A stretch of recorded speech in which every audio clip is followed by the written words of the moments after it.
Well, I almost hit start streaming instead of start recording. Worst case scenario, you raid me. Actually, smart, we should do that maybe. Start streaming at the same time, and after like 5 minutes, raid the other person.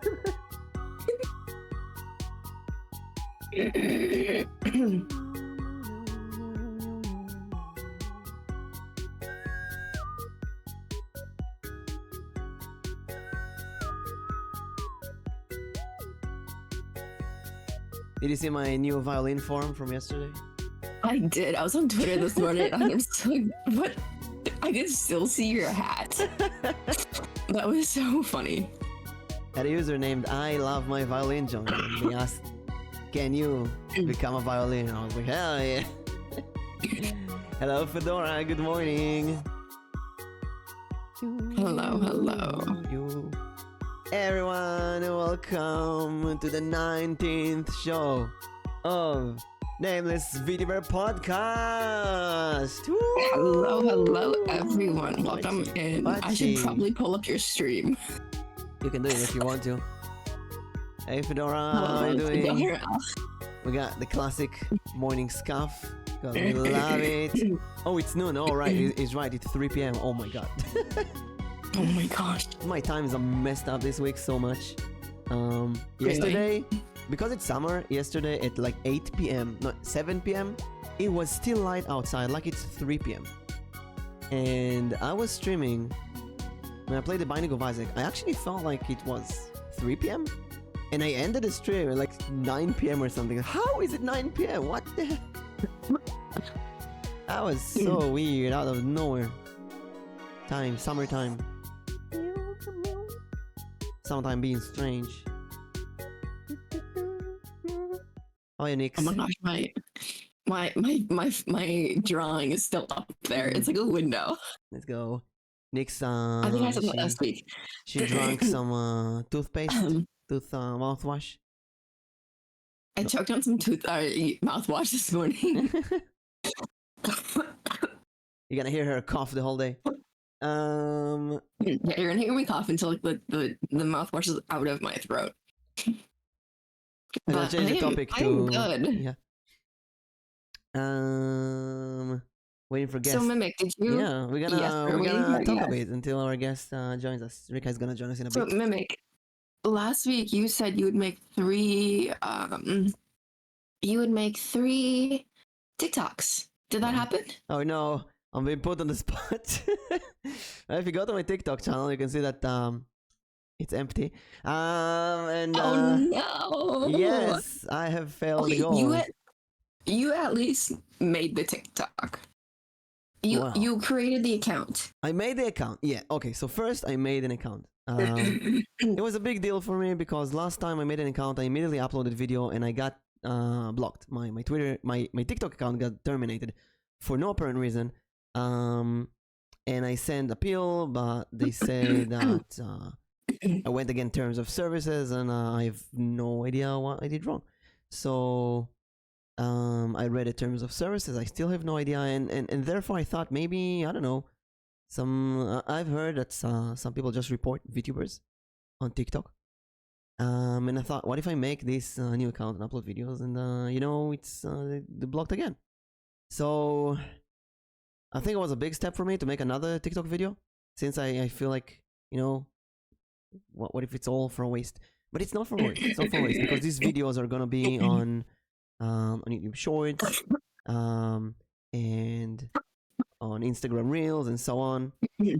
And our guest will join us shortly, I hope. Yes, and yes, Arrow rated you Arrow with rated me 1,800 raters, and then it jumped to 450. Yeah. I had a dream that Arrow rated me. I was in Aikido lessons for some reason, training, and Arrow suddenly I get a message. Arrow, in a nutshell, rated you with 180,000 viewers. And like, what the hell? I'm not even on. I'm not even streaming right now. So I immediately connected to my PC through my phone, and I opened OBS, and apparently I had a folder with all of our podcasts. So I just put like episode 4 and 7 and some random episodes, and put them on a playlist so it entertained people until I'm home, and then we can start a podcast properly. Oh my Thank gosh. you for the hydrate. Thank you for the hydrate. And until I was home, it went up to like 450,000. So that was pretty good. And what we talked about before that? Your TikTok. Oh yeah, the TikTok. So I wrote scripts for 7 potential TikTok videos because I want to upload clips, but I also want to do normal like TikTok videos that are meant for TikTok, you know, like snippets of what we talk about on the podcast. If it's that'd be so smart. How to deal with drama in 1 minute, how to schedule collabs in 1 minute, all kind of stuff. Like take our topics from the podcast and cover that in 1 minute of. And I said this like that. First of all, we have the problem, then we have the bad solution, then we have the good solution, then we have a joke. So, for example, there's scheduling. Scheduling is a problem because you want to schedule and people don't have the game and don't have the time, and it's really complicated. So, an example. Thank you for the hydrate. How are you? Thank you for another hydrate. She does need water. Drink normal water this time, not mouthwash. I tried. Take it slow. Fix this down, yeah. Oh, don't worry, elves can elves are resistant to mouthwash for my first drink of the day. You just woke up, drank some mouthwash instead of water. I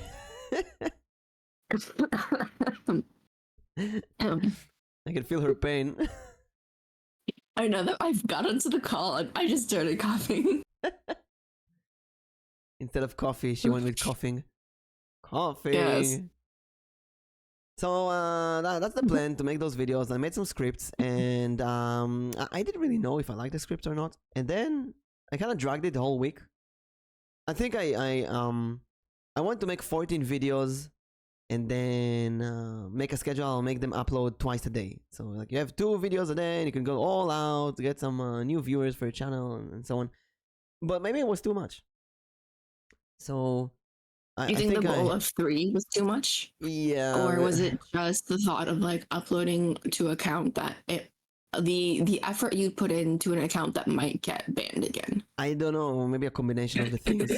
And maybe it needed some time to boil. So yesterday night, after thinking every day, I set a goal to do that. And yesterday night I was like, okay, let's put the scripts in ChatGPT. ChatGPT to the rescue. And ChatGPT fixed some stuff, you know? It put everything on a nice script placement or layer, or like a how do you say that? A nice script build.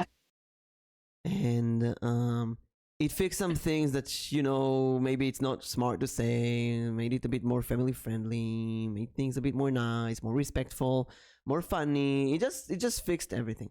So it's kind of pushed me to do it properly.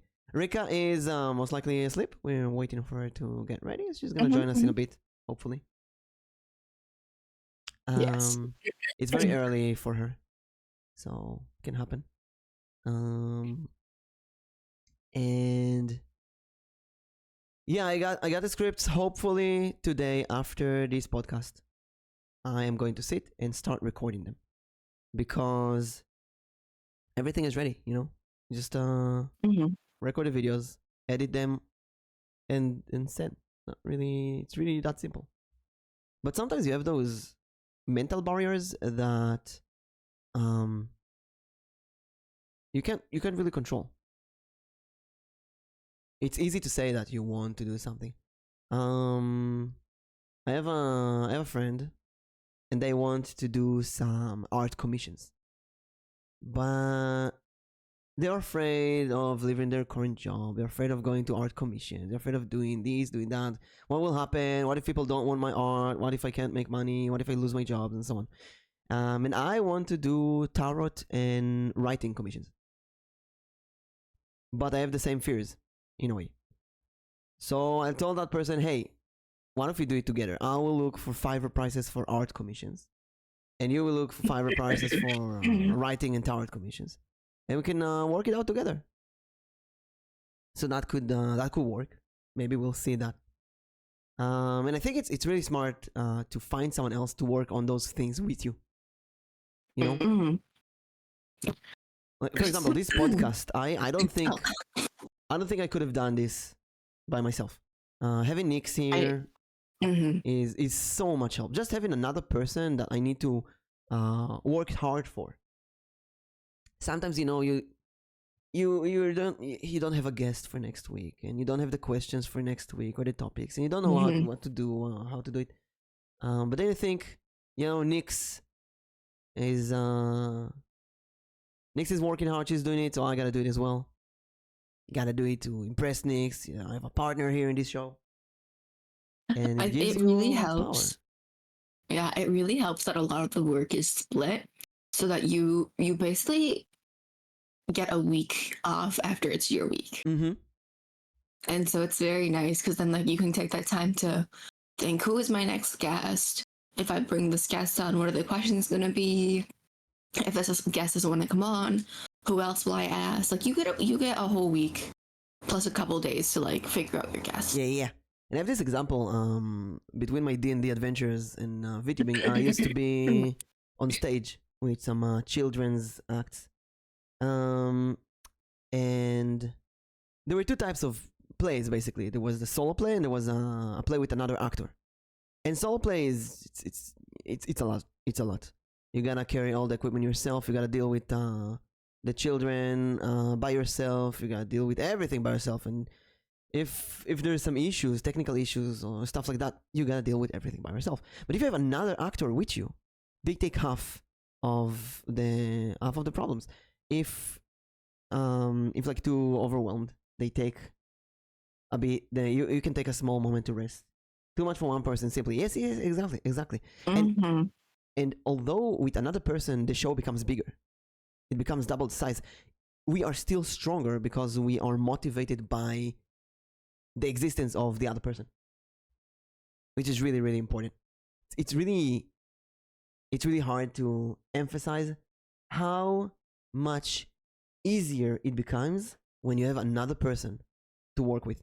I posted yesterday on Twitter if you got any tips on scheduling with people, because Anton has been trying to schedule a Cards Against Humanity collab, and the date kept changing until at one point last week Anton wrote in the group, "This is the final date. Whoever can't make it, we're gonna play without you." And many people in the comments said stuff like, "Put a date, put a game. Whoever joins, or keep changing." Or one person really impressed me. They have a Excel tablet, Excel table with names of all of his friends and what games they have, what days they're available. It's crazy. It's really crazy. That is dedication. I feel like even that would not work out for me because my day changes so quickly. Yeah. So you do that with the friends that you know that their schedule is relatively empty. And one advice that kept coming back is collab with the same people. Collab with the same people every time. Also, just noticed that you are in Rika's seat. Ooh, I'm gonna move you here. Collab with the same people every week. Like, yeah, I have this group of 5 friends, and we collab every time, and makes it really easy because I know them and so on. I know. I feel like I'm also like collabing with the same people, and it's not bad at all. But I feel like everyone wants a collab. I just don't have the time to give everyone a collab in the week. And so that's my hard part. And here I am wanting to meet more people. So my goals for last week was to reach out to 2 people. I definitely reached out to a few people for sure. I think in total 2 or 3 people. But I feel like all of the conversations didn't get past or one of them didn't get past greetings. it was like the hello, how are you, and it cut off. That's it. The other one, same thing. And then the third one, I feel like there's an awkward. There's like an awkward phase. Yeah. Like I've been in their chat before. I messaged them. There's back and forth conversation, but I feel like I'm the person asking the question and they're not too interested. They're not going with the flow. They're like, yeah, I think they're more on the side of like, why is this person messaging me? Yeah, what's going on here? That's kind of weird. That's sus. That's what do they want? Is this a scam? Yeah. It's so hard, especially since like I've like watched this person for a little bit and I'm like, okay, I like how this person is. Let me message them. But as you guys know, I am more of a lurker than a chatter just because I tend to lurk during work. And so it's really hard to like make that connection. Even then, you need to make a connection with someone in their chat. It's kind of weird when you think about it. Because you're not someone's fan. Oh, thank you, Anthony, for the streamer set. You're not someone's fan. You're another person who streams. You want to work with them. Like, think, for example, that you're a salesperson. You're a merchant. And you want to open a stall with someone else, with another merchant. It isn't going to be weird if you need for like a whole week to come to them every day and buy their products in order to get friendly with them, in order to suggest that. I mean, it makes sense, but it's still kind of weird. Yeah, it's still kind of weird. But I guess it's a way to make some people more comfortable with you. In some cases, you need to find you do need to find a common grounds and talk about something. I like to mention Lady Oka. First time we talked, compared to some other person. There's two cases that I remember of doing this pre-stream kind of chat to check the water. It was one of my first streams, and I had no idea what we are gonna talk about, what was gonna happen, and then we started talking about D&D. And it all went smooth. It was like talking to an old friend. We were talking about characters and D&D and all kind of shenanigans that happens in the game, and how you do dungeon mastering and so on. It was very smooth. Then I had another example, another experience with another person that we did this pre-stream chat, and it was very awkward.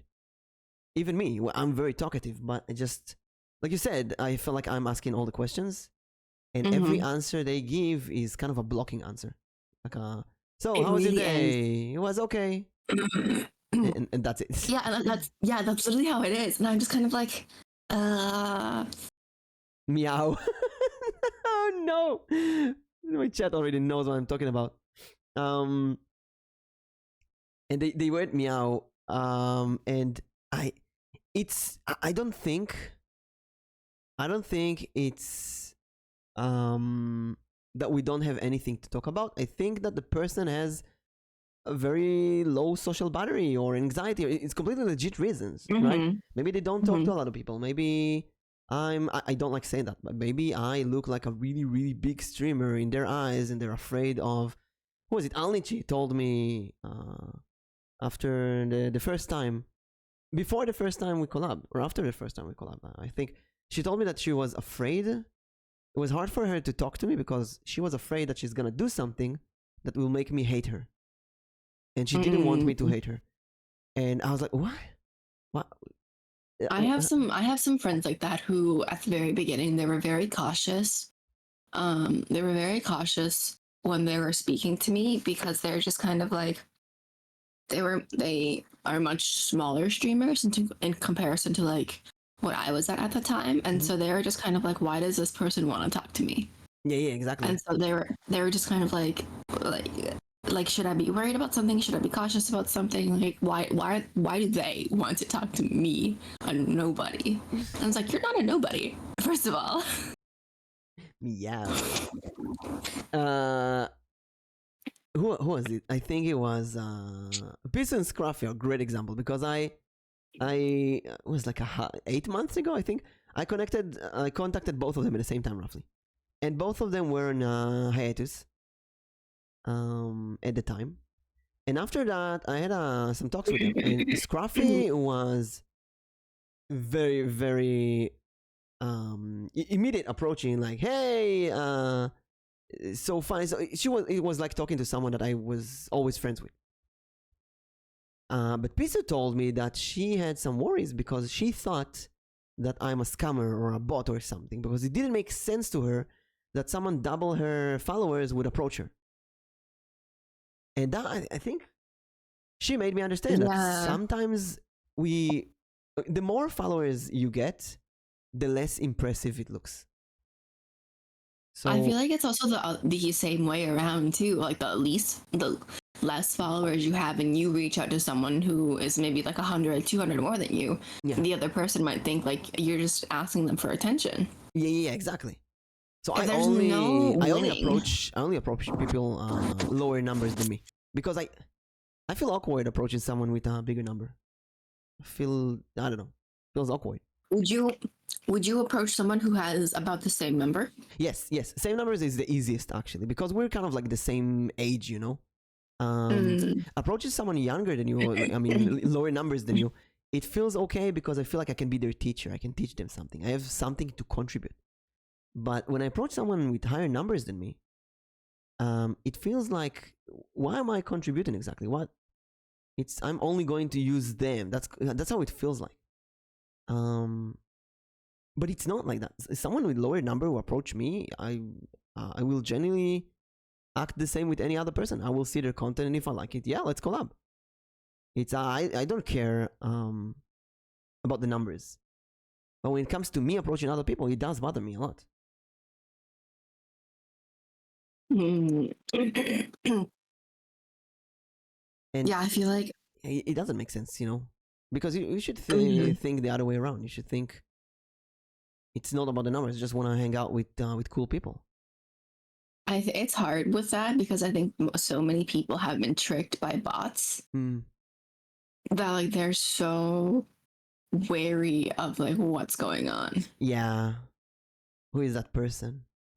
And like, who is this person? Why are they messaging me? Yeah, like I've never interacted with them before. And also the stuff like, there's no way they actually think that I'm worthy of a collab. They're probably saying that to everyone. Like, I've been approached multiple times by really small studios for all kind of shady deals of like, you advertise our game and we will give you 5% of the income and stuff like that, you know.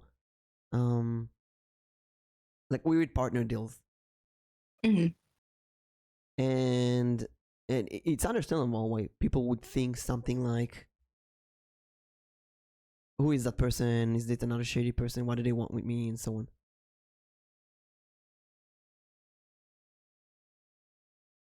Yeah, it's definitely interesting. I feel like now it's so hard to reach out. I don't know. I feel like when I had less numbers, it was easier to reach out sometimes, or like people were more willing to reach out to me, or like even just like talk to me. I wouldn't say like reach out because no one reached out. Hello, welcome. Mimic was the first person ever to ask me for a collab. I started with congratulations on your what was it, debut or 1K followers? Yeah, 1K followers. My debut. 1K on Twitter. Yeah. Not approach a collab. No, it was my debut, and then we kind of just went for a collab from there. But yeah, you're the first person to actually like reach out to me. Other than that, I haven't had anyone else reach out to me.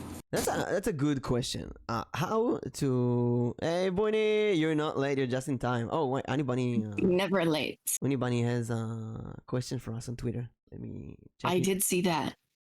But before that, I want to say that this year I approached many people for collabs, and I feel like there's one good thing, and that will always work, and that is finding common grounds. Finding common grounds. if you find something that both of you are passionate about, it's gonna make it so much easier. So a thing I see a lot working for me is not D&D, is tower reading. When naturally when someone wants to play D&D, it's it makes it a lot easier. Like, hey, we're gonna play D&D. What's your D&D culture? Stuff like that. That's easy. But tower reading works a lot because many people like, oh, what's tower reading? I always wanted to do tower reading. It sounds so cool and so on. And then we can talk about tower reading and it makes it a bit easier to connect. Can I ask a question? What kind of streamer is Nyx? Do you want to tell everyone? So I'm gonna go the second I go against anything. So I am a variety streamer, but I lean towards more horror games. I am now required to say this by my chat because I play one too many horror games. Yeah, a shout out to Nyx. Please follow her.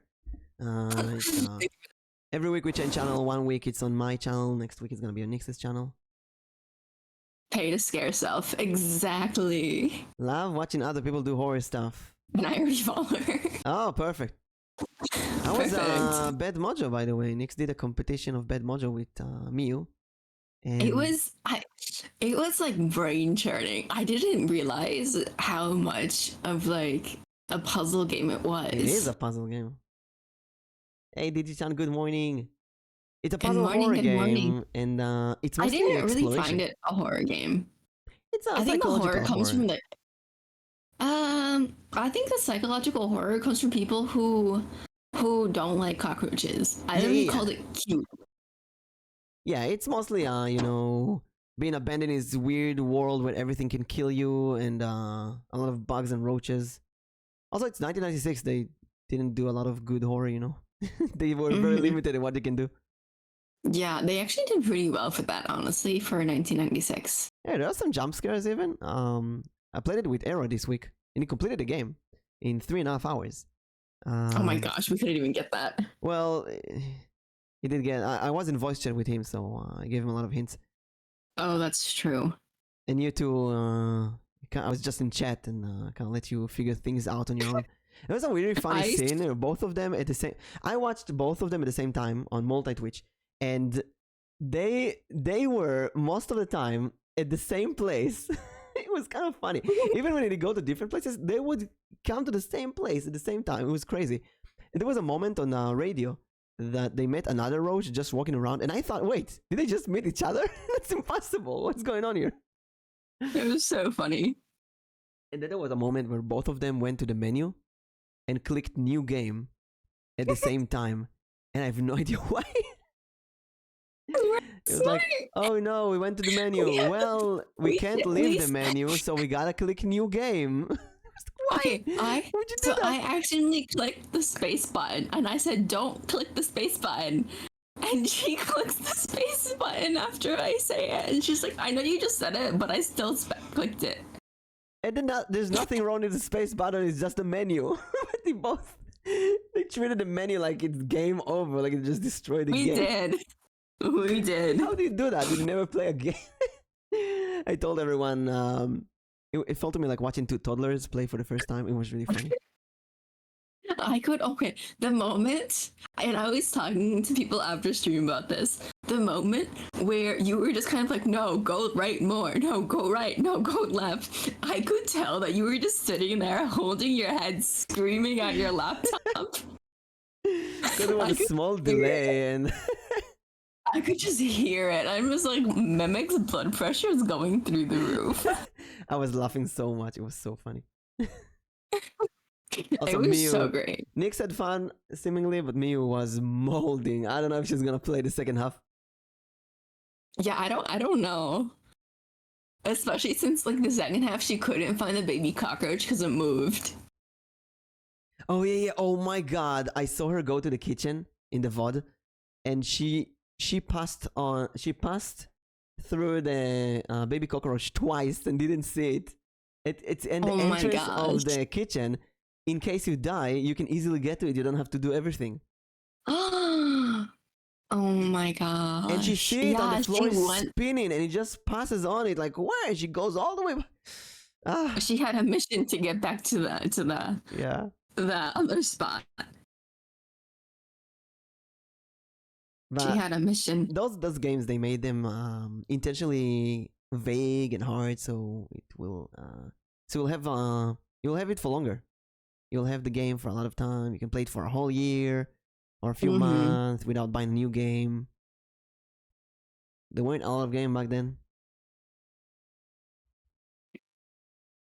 It was still fun though. I think one thing that really threw me off was just kind of like the sizing of everything too, and like the controls. I was lucky enough to like play around with it right before stream and change my controls from like the up down pad to WASD, and I was like, okay, this is so much better. Really, it makes no difference to me. But it is tank controls, for me it and does. it's really hard to understand how tank controls work. They really liked it in the 19s.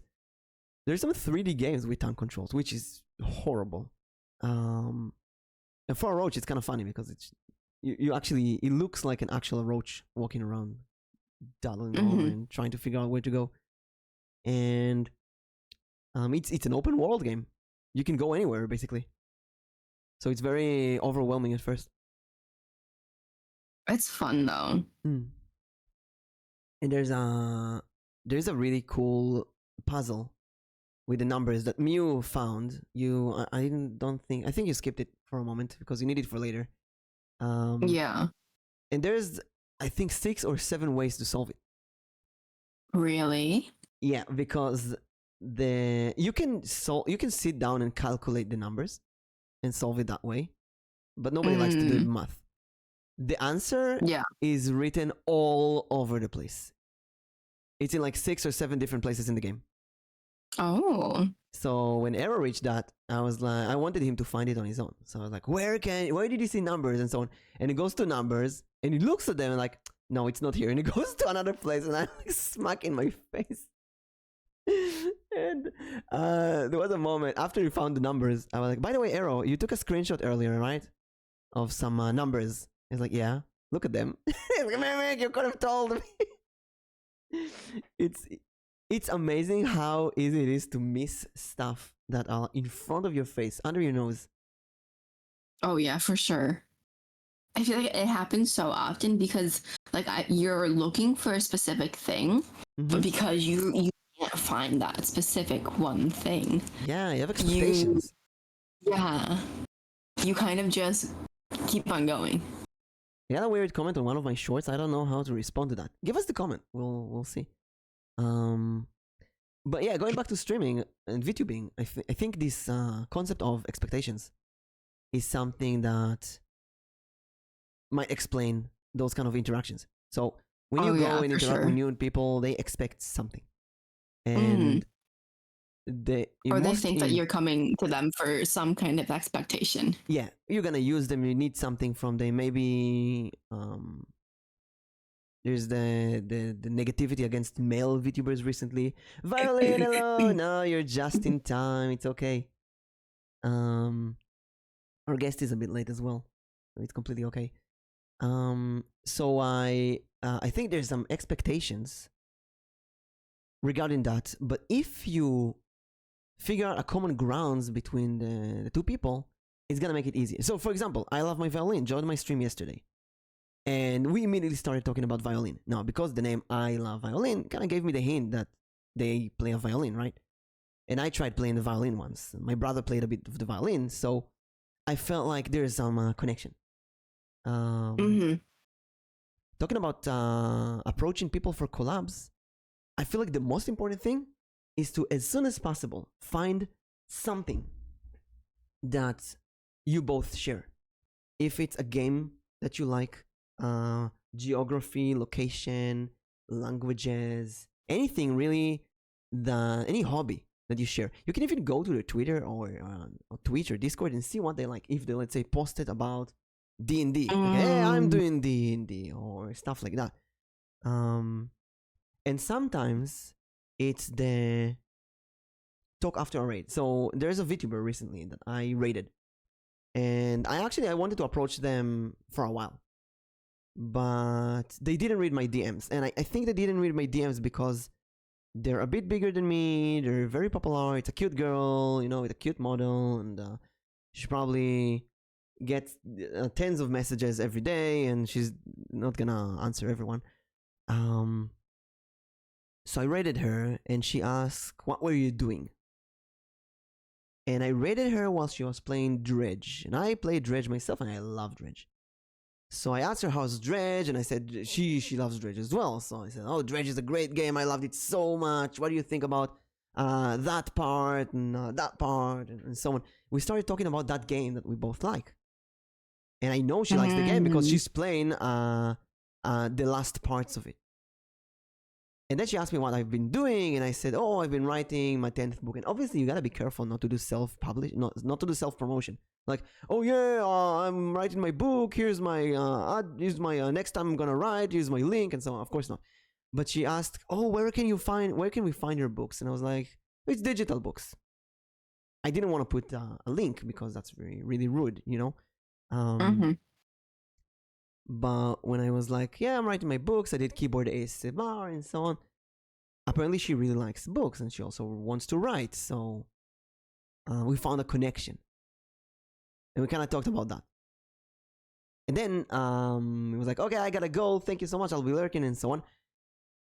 It was very easy, very, very easy to DM her later and tell her, "Hey, by the way, are you open to collabs?" And she immediately said yes. So see, it's very interesting because one of the other people who I reached out to, I had that connection, but the conversation still just ended after greetings. sometimes it just doesn't work. Sometimes it's just people, Yeah. I Because it was very desperately. brief. Oh, that's the comment. I desperately want to report this for violating the right of humor. Just ignore that message. I think you just Yeah. that's a message. You just leave it. I think it's someone's way of trying to be funny. Yeah, for sure. What were you saying? About the common grounds. You reached out to someone. And yeah, so I reached out to someone. We had something like in common that we like talked about like very briefly, and then like when I like asked how they were doing, they kind of just cut it off. They didn't even respond. Like this is after having like a short conversation about something that we both had an interest in.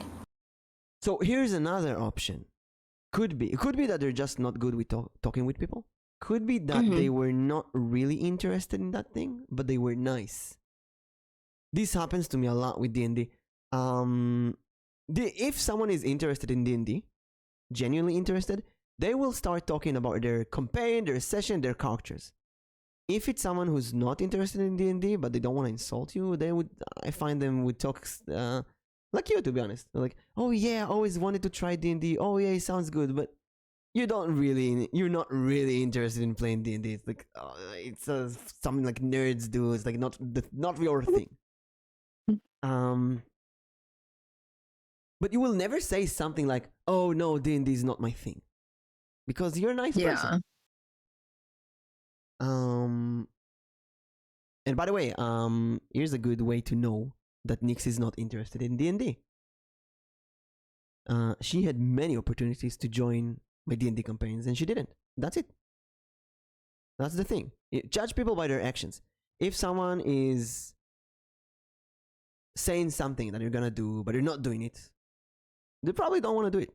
If someone says, "Oh, I'm gonna collab with you," but they most likely don't want to do it. I think it's time to talk about the drama I've seen yesterday.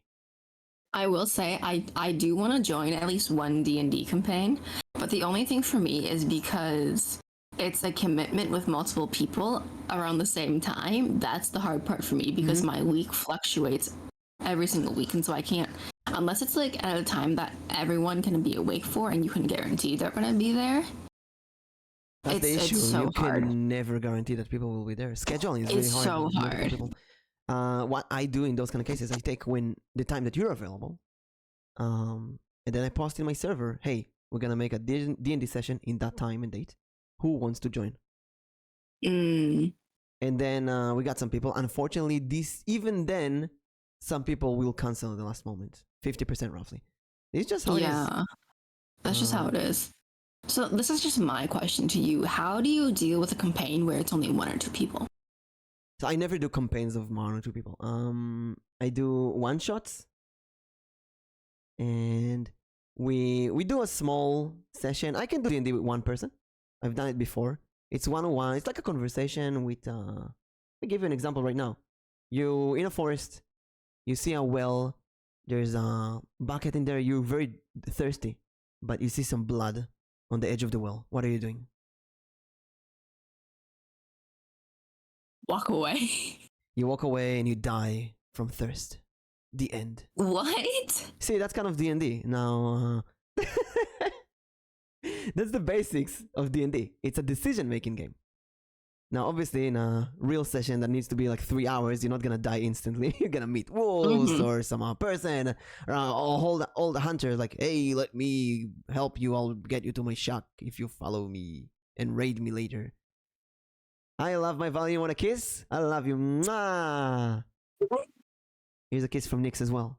Mwah! Oh my gosh. Oh wait, Gremlin Nyx. Actually, you know what's interesting? I heard from someone recently, and I could completely be wrong, but this is just what I heard, is that Twitch doesn't allow you to do kissing sounds anymore. What? That was my thought when I heard it too. Can you do kissing sounds in Twitch? Sounds like bullshit. Kissing or licking a microphone under sexual themes. What? Yeah. Interestingly, kissing or licking a microphone falls under sexual themes from a report according to Twitch FAQ. Example of sexual themes include prolonged or repeated kissing or another individual or object, detailed non-educational discussion or sexual topics or experience, or in contact. Okay, that's when you go overly. It's not like it's like making overly sexual things. I think it's a borderline thing. Got it. It's that's stupid because a lot of ASMR people do that. Yeah, I think they're actually talking about pornographic sounds, not friendly kisses, which is understandable.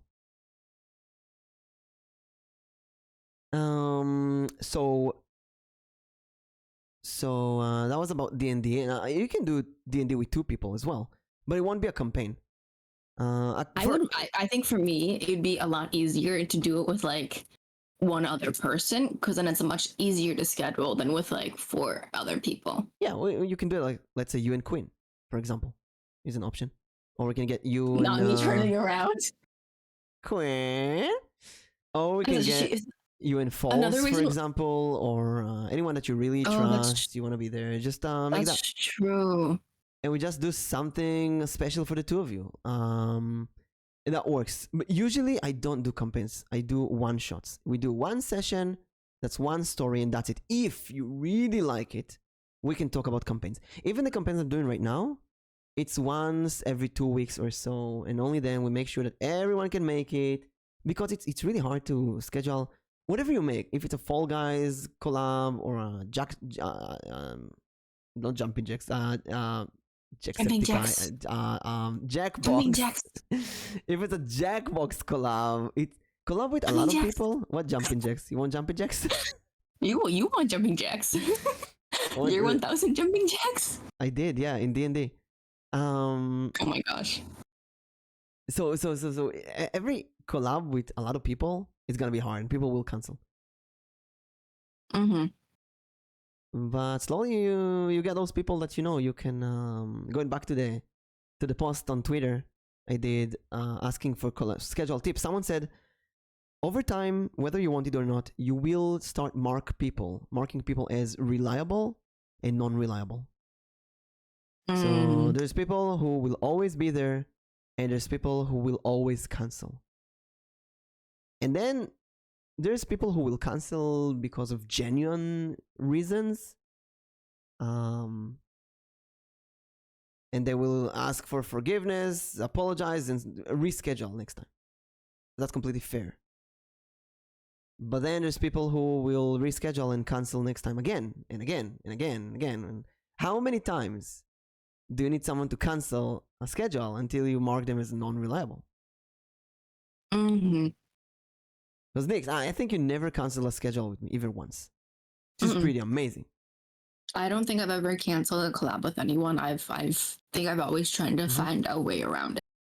I think I canceled a collab once, and that was because I had genuine fears about the person that I didn't see at first.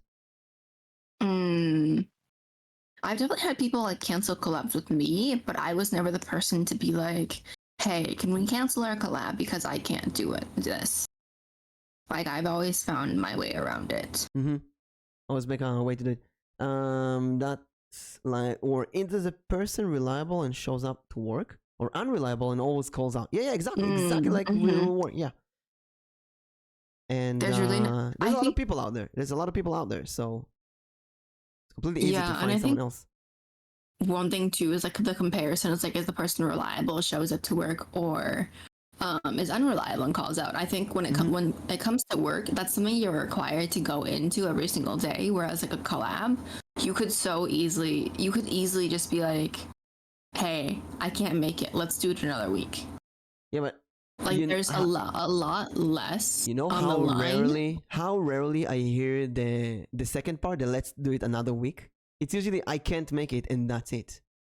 Oh, I hear it so often. The let's do it another week? Yeah. Really? I just I find it so rare when people want to reschedule. It usually just cancel and then they kind of, maybe it's because it's a men women thingy. I think so. I feel like, okay, you're the man, so I can make it. I can't make it today, so you're gonna have to reschedule. I'll wait patiently for you to approach me again. But then you don't know if they want you to approach them, or maybe that was a nice way of brushing you off because they don't really want to collab with you. Hey, Alstrian, good morning. Guten Morgen. So let me talk about the weekly drama. I hate drama. I hate Twitter drama, but I can't stop reading it. You know when it happens. Ooh, say this. I'm looking very pretty today. I'm proud of myself, and I'm a bottom. What if I'm a bottom, chat? What does it say about you? So, I mean, if I'm a bottom, chat is lower than me. How low can you go? What's the bottom of the bottom? What is the bottom of the bottom? The bottom of the bottom. I'm the top of the bottom. You're the bottom of the bottom. Wait. Wait, what? Not you, the chat. The chat. Chat is a pet. Well, chat is our owners, to be honest. Chat is our owners. You're our bosses. You're our owners. We're the pets. I mean, if you're in my chat, you're a mushroom. There's no question about that. My chat, you're my owners. Everything I do, it's your responsibility, and you gotta clean my poop. Feed me, pet me. Snuggle, wazzle, necky wicky.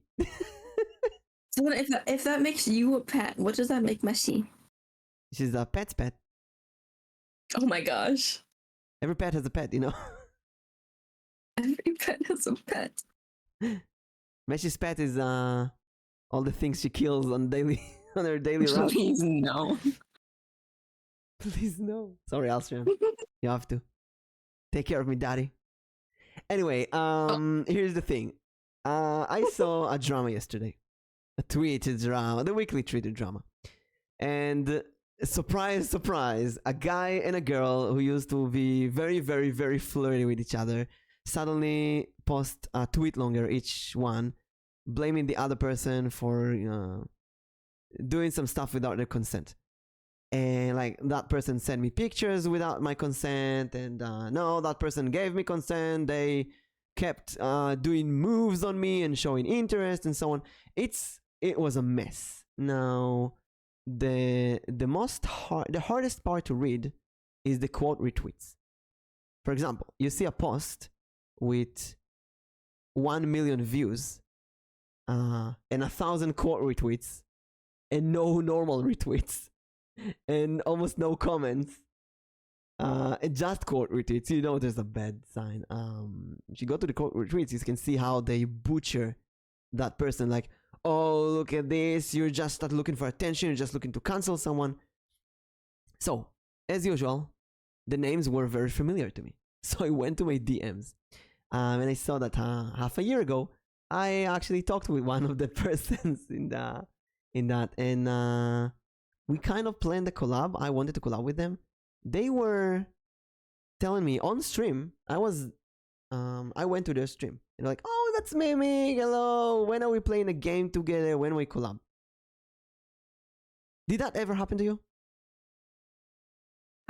I have actually had that a lot. I've had a lot of people in my chat during my stream No, and not in your asked, chat. Not in your chat. hmm, When you are in someone else's chat, mhm, and no, wait, sorry, no. Wait, I'm trying to figure out. Okay, let's say that you are streaming right now, and I'm in mhm. your chat, and you say, "Hey, Mimic, let's. When are we playing a game? When are we collabing?"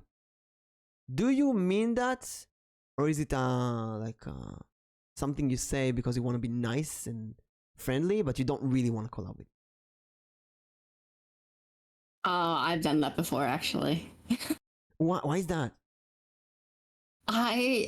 So I said before, like, and I haven't said this ever since then. I said like, oh yeah, I'm open for collabs with anyone. Um, just let me know. But then like the person who like I would say that to just never like answers me. They'll never message me, so I assume, okay, you don't want to collab, etc., etc. But I think like I said it at first just to incorporate everyone into the conversation. It's a very American thing to do, being like extremely nice. Like, yeah, Yeah. technically, I'm available. So, see, when I'm Israel, I'm straightforward. When I'm saying something like, "Hey, you're in my chat," and I'm saying, "Hey, Nix, when are we gonna collab?" I genuinely mean that I want to collab with you. There's no way around it. I'm never gonna say that just to be nice because I don't wanna put myself in a. Let's say I have someone called, I don't know, creepy person in my chat. I will not say something, and I don't want to collab with them. I will not say something like, "Hey, creepy person, 1, 2, 3, when are we gonna collab?" Because I don't want, just in case, a situation where they actually gonna message me for a collab. So if I'm gonna Mm. offer a collab on stream to someone, it has to be, it's gonna be very rare, and it's gonna be someone that I really, really genuinely want to collab with right now. That's why I rarely do it. So anyway, I go to that person's chat and she's like, "Mimic, when are we gonna collab? When are we playing a game?" And I think to myself, "Oh, she wants to play. She wants to collab." So I go to her DM immediately and I, "Hey, I heard we're playing a game together." And she's like, "Oh yeah, we should." And I'm like, "Okay, when are you available? Or what do you want to play?" And no answer. And I see that for the past half a year or so, I message her multiple times. And every time she answers very shortly, like you described, like "Yeah, we Mm-hmm. should," or "Oh yeah, let's do it," and that's it. And when I ask something like, "Okay, when?" she doesn't answer it at that point. So I read both tweet longer posts, and it seems like she did that to the other person as well. And he kind of felt like she's maybe leading him, or maybe she's interested in a relationship. And he started sending her pictures, and she was like, "Haha, that's cute." It's like she was very not flirty, but nice Mm. flirty. It's like it looks from the side now, retrospect. It looks like she's just Mm-hmm. trying to be nice because she's afraid of brushing him off. Maybe he will do something bad to her or something. You never know. Yeah. Anyway, I kind of felt like, whew, dodge that bullet. Could have been me, you know. And I think that's a great. And the moral of the story is that if the other side does not give you back the same energy that you give, maybe, well, either they're not as interested as you are, or they're just nice in general to everyone, or they have a very low social battery, meaning that they just cannot give the same energy that you can. And that's how it's gonna be in your collab as well. Yeah, I've definitely noticed that with some people where they're more scared to talk to new people because of the unknown fears that it comes with. And then there's the anxiety of talking with another person. Exactly. Yeah. Arrow, for example, says always that he has a very low social battery, right, Arrow? So he's not talking to a lot of people, and he's keeping his small circle. He's talking to the people that he knows already. Because I'll give you an example. The dream I had about Arrow tonight, it shows how close we are as friends on streaming. And I do consider him as friend, like a really good friend right now. Him and you and Alnichi and more people. I consider a lot of people my close friends because we talk on a weekly basis, almost daily basis. Mm-hmm. And it reached the point that I can say whatever I want with you or with Arrow or with Alnichi or some other people, and I know that you're gonna understand that it's a joke. For example, when I say fit, some people might think, "Oh no, he's like a freak who likes fit," but they know that it's a joke, right? Mm-hmm. So today, for example, when I told Arrow about my dream, I was like, "Hey, sweetie." Now, if I open a conversation with "Hey, sweetie" with like almost any other person, it's gonna be very weird and creepy, right? But oh my god, it's gonna be so funny. But if I do it with Arrow, it's funny.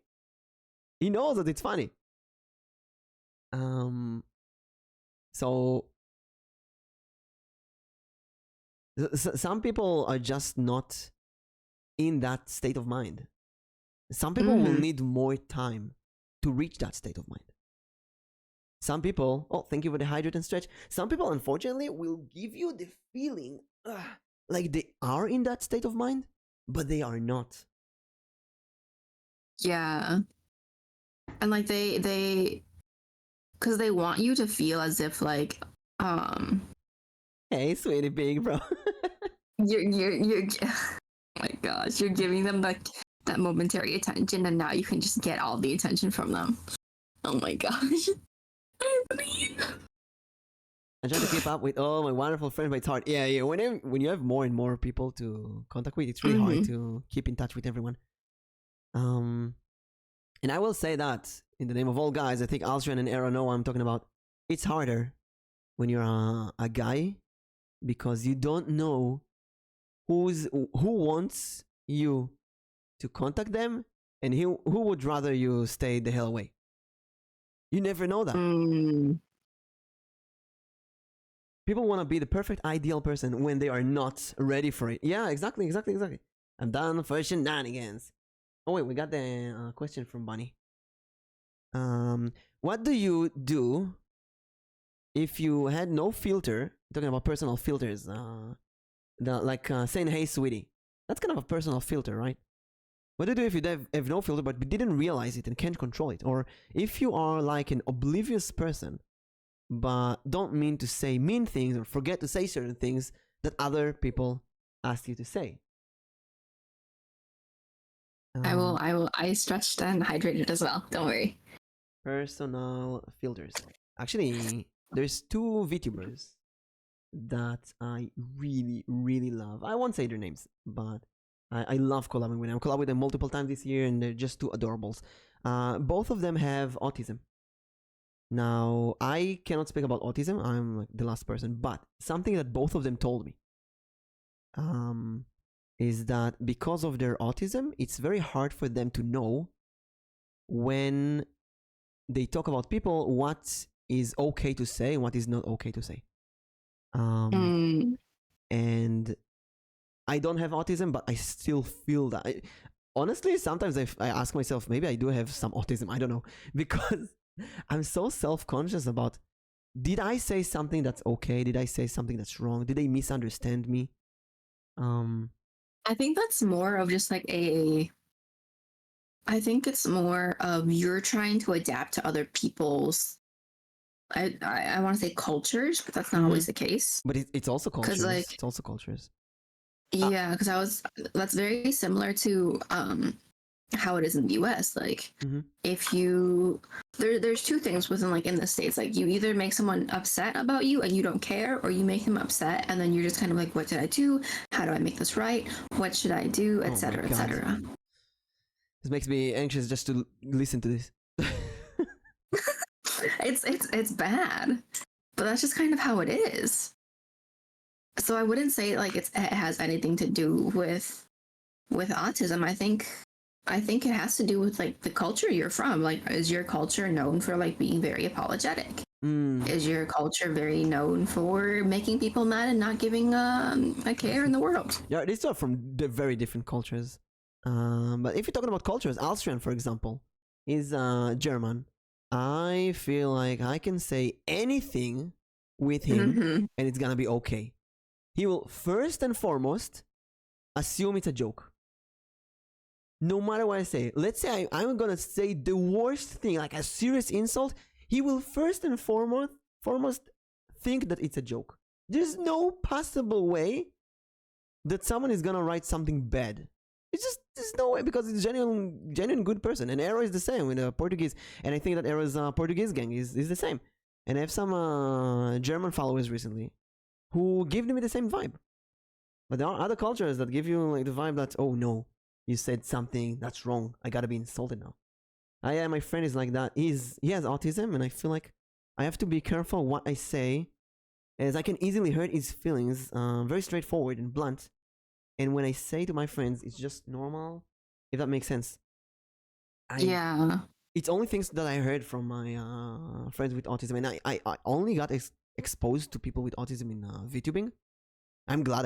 I'm really glad I am. I feel like the people, at least, that I collab with, who has autism, in a way that they write in their profile that they have autism, they're so much nicer than people without it. They're just genuine nice people. It's really weird. I feel easier with them, because there's, with some people, I don't want to drop name cultures, but with some people from certain cultures, you feel like you have to play this mind-filled game where there's things that are okay to say and things that are not okay to say, and I have to guess for you what's gonna insult you, what's gonna insult your friends, what's gonna. I find it really interesting, and I'm just saying this like as a general, not to anyone specifically.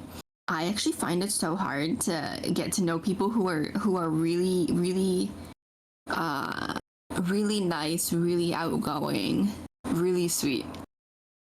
Why is that?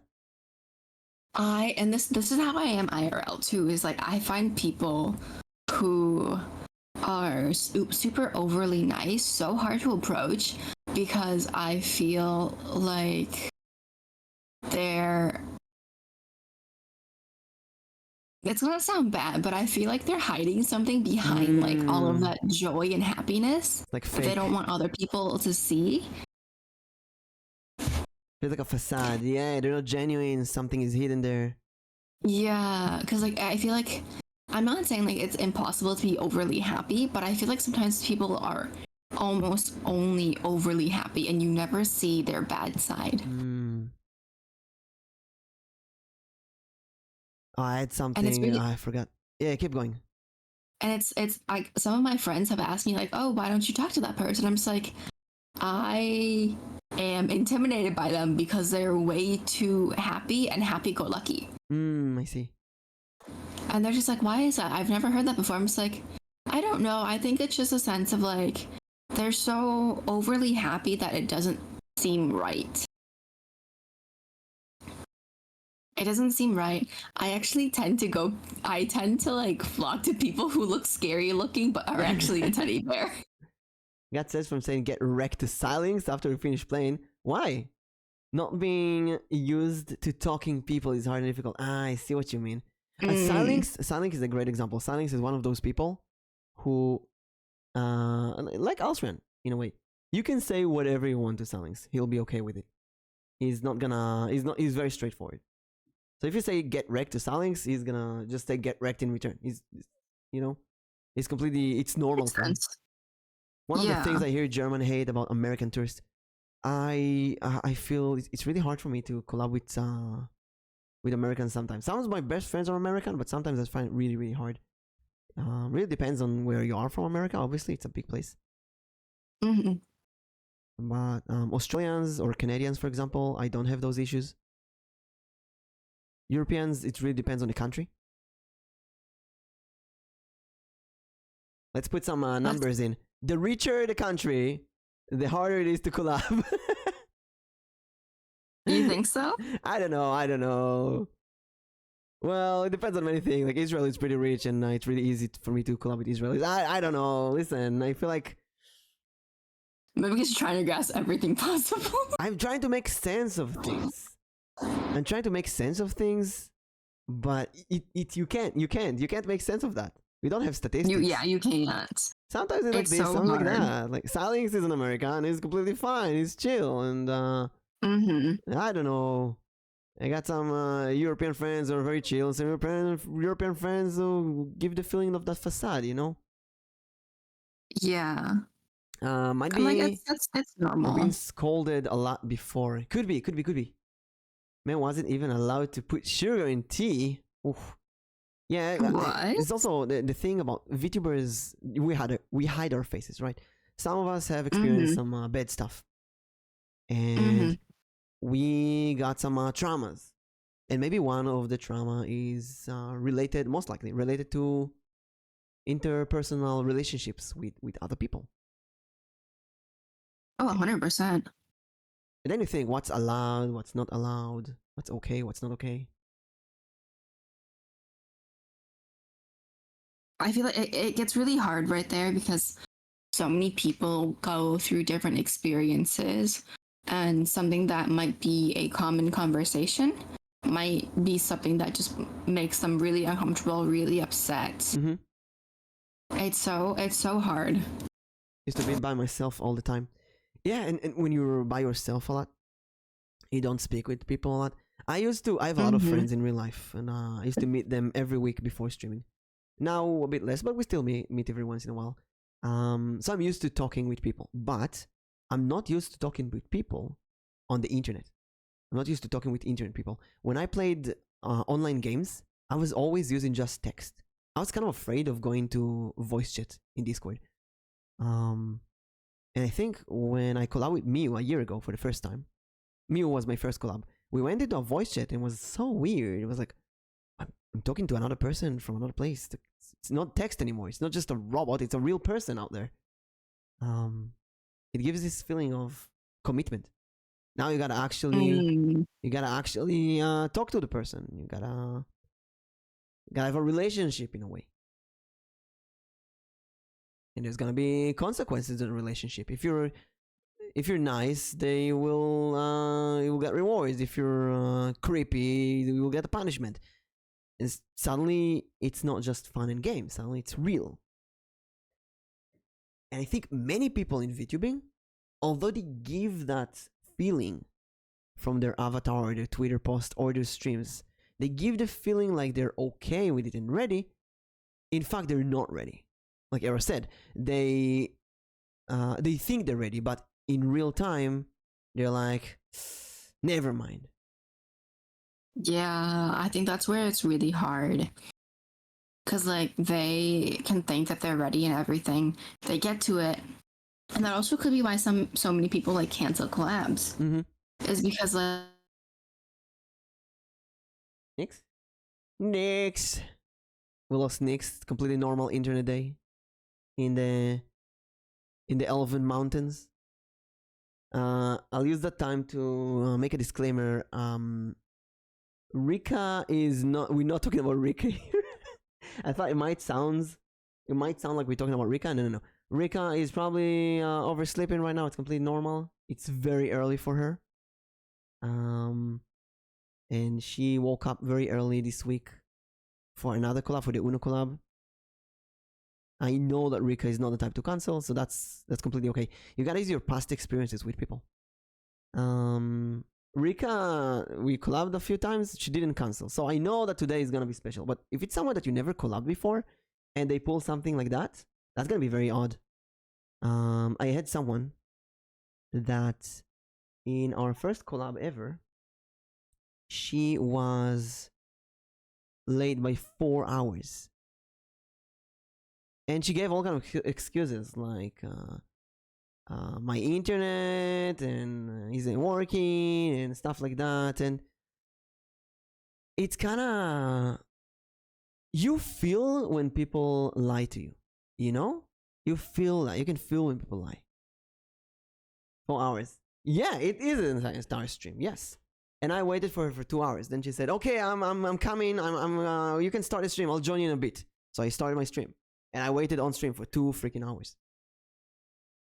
And I was actually thinking of stopping the stream, but then she joined. So I was like, okay, fine, let's do it.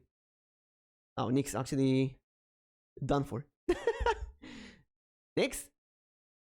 You might be back. Josh, we're on data. Nix! You're It's out. Thursday. We gotta change the day, man. Thank God, it's usually on my end when it happens. I know, it's usually on your end, so it works out. So Nix has internet issue, let's go. I'm just like, wait, why is there no like comment to my response? And then I look at everything, and everything just like, oh, there is a network error. Please try. I was like, what? Oh no. And then I look at my internet, and I'm just, oh my gosh. Okay, at least there's no power outage this time. Yeah. But you see, she connects immediately with her phone. Mix is marked as reliable. Like super reliable. You want to find those kind of people. I had a person that was the next day of collab or betray, was like, sorry, couldn't show up. I can join now if you need me. The next day, gosh. After like the show. Oh my God. I'm doing my best though. I'm so happy peeps like chatting and hanging out with me. Even though I'm a chaos gremlin, sometimes I'll be oblivious and doom. I've missed big bro, me. The audacity. The audacity. How dare the internet go out? We were going so well too. I don't need. Oh my gosh. Nah, our yesterday guest, the power went out. Our guest didn't wake up. It's a scaff show. Guest is sleeping. We gotta do night shows, you know. We gotta start doing those. Yeah. We gotta switch next season. Maybe we'll switch to night season. Yeah. Shows. We can ease the time for our American viewers. Yes. We were talking about some horrible collab experiences. Like people had someone late for 4 hours. By the way, this is one of the people who, after they were late in 4 hours, they gave me the feeling that they had a lot of fun during the stream. And they kept saying stuff like, oh my God, he's so cool, he's so funny, oh my God, we gotta collab more. They really gave me the feeling like it's going well. And then after the stream, they said, by the way, I actually didn't really feel comfortable, so can you unpublish the VOD? I'm really, really sorry. Gosh. Let's collab again. We didn't. And it's so hard with that. It's so hard with those kinds of situations. It's so frustrating. I had 5 times this year where people asked me to unpublish a VOD. All 5 times, I got the impression that they had fun during the collab. You never know. And talking about those personal filters, you never know if your filter is good or bad with someone, because every person has their own filters. And I had some people before collab with those interviews that asked me, okay, do you have any personal filter? Like, Unix, you even asked me, do you have any personal things that you can say, that you can't say? Like I don't understand that kind of stuff. Like, there's common sense Twitch terms of services. You don't say that stuff. Yeah. I even had my mods ask me before, like, what are things that I would allow people to say and what is not, and same with my collab partners. And I'll be honest, as long as it doesn't go against Twitch term services, I don't care. Okay, actually, yeah, I don't care, but at the same time, I don't want to collab with someone who is swearing nonstop. Like Yeah. every word they say is basically just them swearing, and it's not even a conversation anymore. That is like that is where I draw the line, because I want to have a conversation. I don't want to just hear swearing. I don't care if people swear, so long as it's like minimal swearing and it's not every 3 words is a swear word. The only time I did an open voice chat, which was a mistake, it was someone like that entered the chat. And I should have removed them from the voice chat immediately. Welcome, Flamingasio. Flamingasio, welcome to the party. Podcast, yeah. What is it? Mimic, you're so close to your goal. All right, I'm like 4 away from 1.5k. Woo! But that's not my goal. My goal is 1 million followers. 1 million. Oh my god. 1 million. But seriously, thank you so much for following. We were very close. And what were you talking about? My brain. Swearing and Oh right. I and had like one person in voice chat. He entered. Not only he was swearing non-stop, like every sentence had a swear. He started shutting up other people. It was like, no, stop talking. I'm talking right now. And that was so annoying. It's my stream. I had to go like, okay, X. Wait a moment, Nix. What was it that you wanted to say? And that was really annoying. And you can't know that. Yeah. You can't know that. Sometimes you don't know what's your own filters until you experience that.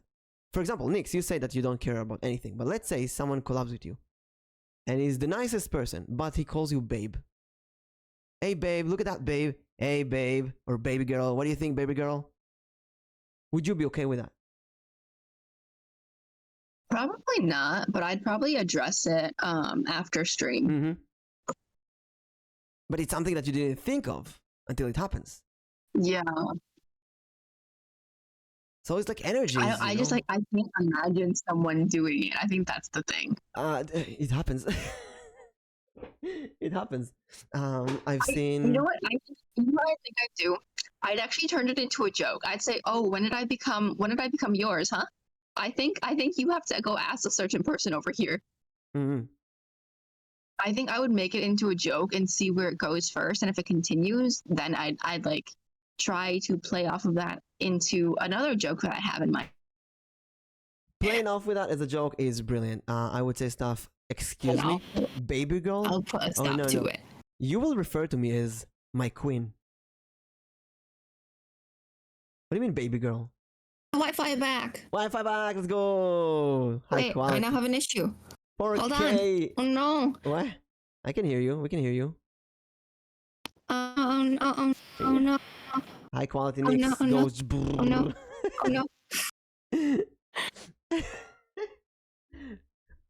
Welcome, Flaming Asher, to our most scuffed podcast yet.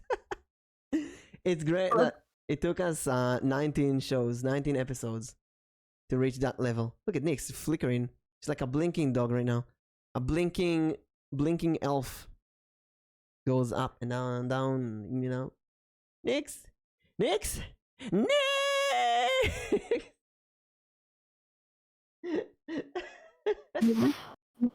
Yeah, okay. So the issue was because like my internet disconnected earlier. What happens is my Discord fails, but it still keeps me in the call. You gotta restart the Discord, yeah. And because I was in the call on my phone, both of them clashed out and cut out audio on both ends. Yeah, it can happen.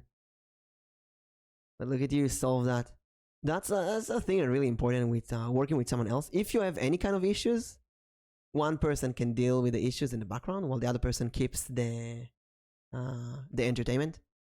And that is, until you experience that kind of thing, you do not appreciate how important that is. So to sum up all of that, collabs, filters, and so on, find someone that has the same vibe as you.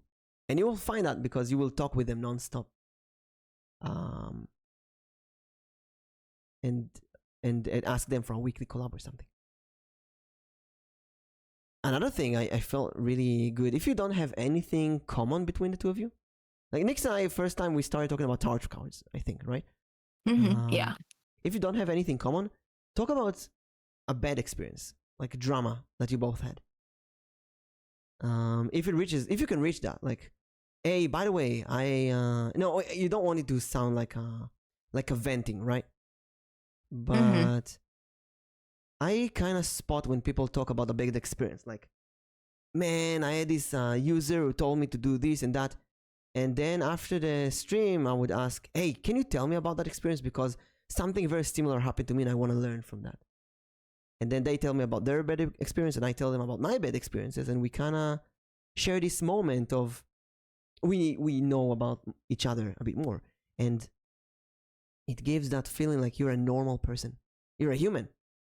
I mean, we're VTubers, but we're still humans behind, you know? You're not a crazy person. They know something personal about you. I feel so close to Air right now because we told each other about so many dramas and issues we had that we feel really, really connected. And Nix and I have been talking about a lot of stuff like that. And it's the more you talk about negative stuff with other people, about bad experiences you've had, the more you can trust them. If you see that their reaction is helpful and not against you. Sometimes like people don't ever like leave that comfort zone though, because they have like their own sense of comfort and they just don't want to leave it, which is like, it's completely okay. But I think at that moment you just have to realize like some people just don't want to meet other people.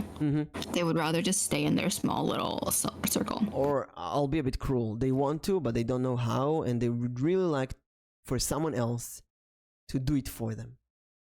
They want someone else to go and do the conversation and bam, you have a magical stream and everything is perfect and they don't need to do anything. That is another thing too.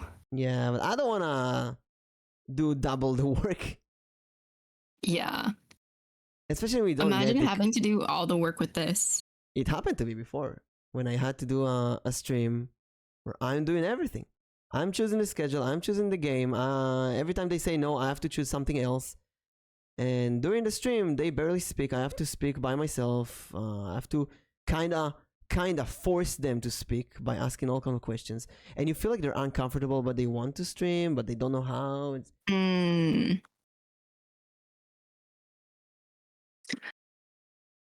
It's but sometimes people aren't even talkative either on stream. Like if you go to their stream sometimes too, like they don't talk much. Yeah. And like that's another thing. That's like sometimes it's not even you. Sometimes like they just don't talk in their own streams. And it's not wrong. It's completely okay. But I find it uncomfortable. I feel like, well, how do I even say that? Because no matter how you say that, it's gonna be offensive. I feel it's gonna be hard no matter what. Yeah, it gives you the feeling like you're being called out. No, Bunny, we're talking about people. People are completely silent, or people. Okay, Bunny doesn't speak a lot on stream, but she's really trying. And I don't feel with Bunny, for example, I don't feel like she has been chasing after me for a collab, but or giving the impression. It's really hard to say that. I'll give a more specific example and try think of another VTuber who's, let's say, 4,000 followers, okay, who has like 2,000 followers on Twitch. No, not 2,000, let's say 1,000, and they give you the impression like they are a professional streamer, they're affiliated, they make money out of it, they collab, they do everything okay, and then you're in their chat and they say, Mimic, oh my god, I see you on Twitter all the time. Well, when are we collabing? When are we playing a game? think about that. That I don't think Bunny, you never done that. Anton didn't do it. I don't think anyone has done that to me except some of those kind of people who are, by the way, lootubers. Could be complete coincidence. That gives you the feeling like they genuinely want to collab with you. Mm-hmm. It really Wild does. way to put someone on the spot. Exactly. I say hi, Mimic, and the normal stuff, I guess. Yeah. You don't say something like, hey, when are we going to collab? Oh my god, DM me, please, let's collab. You don't put people on the spot. But that case, they put people on the spot. You know what, Makoto, until you said that, I didn't think that was my issue. They kind of put me on the spot. Like, now I have to DM them for a collab. But also gives you the feeling like they genuinely want to collab with you. Like, okay, let's do it, hell yeah. But then you reach this, you don't even see that happening. But in retrospect, I look at my DMs with them and I see that they canceled the collab like 3, 4, 5 times. And they really answer short answers, and they give you the feeling like they don't really want to collab with you, right? I'm jokingly implying that I wanted to collab, but then I never had time for it until recently. Sometimes that happens, though. Yeah, but if you say that you want to collab with someone and you don't actually have the time, that's also an issue, you know? Now, if it's someone who's a relatively small streamer, I'm saying, okay, it's fine. They still relatively small, they don't really know how it's gonna go, and so on. But if it's a streamer who's, they're affiliate, they have like 4,000 followers on Twitter, like 1,000 on Twitch, they know what they're doing, they've collabed in the past, I see them in a collab right now while they're calling me out. You assume they want to collab with you, but then they don't. So it gives you the feeling like they're just saying that on stream because they want to be seen like a person who's very open-minded for collabs. Like, I wanted to collab with Mimic. He's the one who couldn't make it. Mm-hmm. And I haven't met a lot of people like that. It's very rare, but when it does happen, that's a big red flag and like immediate unfollow for me. And like I said at the beginning of the show, there's been a few people like that I unfollowed later. And recently I saw they were involved in a big drama on Twitter. Oh, you dodged a bullet. I dodged like 5 bullets this year. It's kind of crazy. So I then have a question for you, Mimic. Yeah. What? Because you said like 4,000 on Twitter, and then 1,000 on Twitch. What is your line of like? This person is still kind of new. This person is not sure. Because I feel like I'm at 7 months, and I'm at what 430 followers On Twitch. Would you still? Yeah, on Twitch. But you then had 1,000. you had a hiatus. You had a long break. I did. So first of all, let me roll for initiative. Hello, Shin. It's a 3. You start late. And Bunny says, I might write someday if you wanted to hang out. Just keep forgetting to ask lol. And Mimic pulling the Matrix Neo dodge. Yeah. Okay, let's talk about numbers. It's not necessarily numbers, but your community structure, your average viewership. You can have 20,000 followers. If you don't know how to collab with people, it means nothing for collabs. You can have 400 followers, but you're doing a collab every week. When I had 200 followers, I was doing 15 collabs a week. I was a master at collabs, but I had barely no followers. And now I have almost 1.5 thousand followers on Twitch, and my average viewership is like 10. I have almost 10,000 followers on Twitter. 10,000 followers on Twitter. That sounds amazing. But my average tweet gets 10 likes. Why is that? I don't know. I can't really explain. It's so complicated. I see Twitch partners with 20,000 followers on Twitch and only 500 followers on Twitter. And I see the opposite. I see people with 20,000 on Twitch and 200 on Twitter. The opposite. 20,000 on Twitter and 400 on Twitch. It really is, you can't know. When you have a good number on both, it can say something. Mm-hmm. Also had a case where someone who had 4,000 followers on Twitch, and I collab with them. But then during the collab, they told me that actually they inherited the channel from their friend. And they are struggling to get the viewers that that friend got. All the followers were the followers that the friend got. Some people have like 10,000 followers, but you also see 10,000 people following them. They follow 10,000 people. So it's a follower for follower. I have almost 10,000 followers. I only follow like 220 people. So it's more on the idol kind of thingy. And many of my followers are actually bots and GFX artists and designers and such like that that are never going to interact with my stuff. I have some people who follow me multiple times, like follow, unfollow, follow, unfollow. Kind of hint. Oh, I have, yeah. Kind of hint that they want me to interact with them. Actually, recently I said, you know what? What the hell? I DM'd one of them and they were like, oh my god, I'm so happy you contacted me. And so I felt like they really wanted a connection, but they just didn't know how to DM me. It was kind of sweet. And maybe I've done that before as well, so I kind of know how it feels. So it's numbers are kind of meaningless, but I feel like you do need to be a Twitch affiliate. At least, because that gives me the feeling like you are serious. You're serious about this. You're gonna take this seriously. It's. But I feel like affiliate, for some people, affiliate is it's like a bachelor's degree. It's not that important, but it's a matter of hard work. It showed me that you streamed a lot. You have yes and no. I feel like because you could get affiliates so easily if you have friends who watch you. Yeah. I also need to see that you have streams. You streamed recently. Let's say you're affiliate, but you have no streams or no VODs on your Twitch. It didn't last VODs from like 10 months ago. Okay, something is weird here, you know? Because like you could be affiliate, but at the same time, like you, after like hitting affiliate, you might only have like one viewer, but you might have like suddenly 300 followers. Yeah. Or like I want to see that you have this is a follower only chat. I want to see that you have a model. Is this followers only chat? What? So how do you wait. It's a followers only? It shouldn't be. No, it's not. I think it's the saying of like 0 off. I think they're saying like people who only have followers only chat.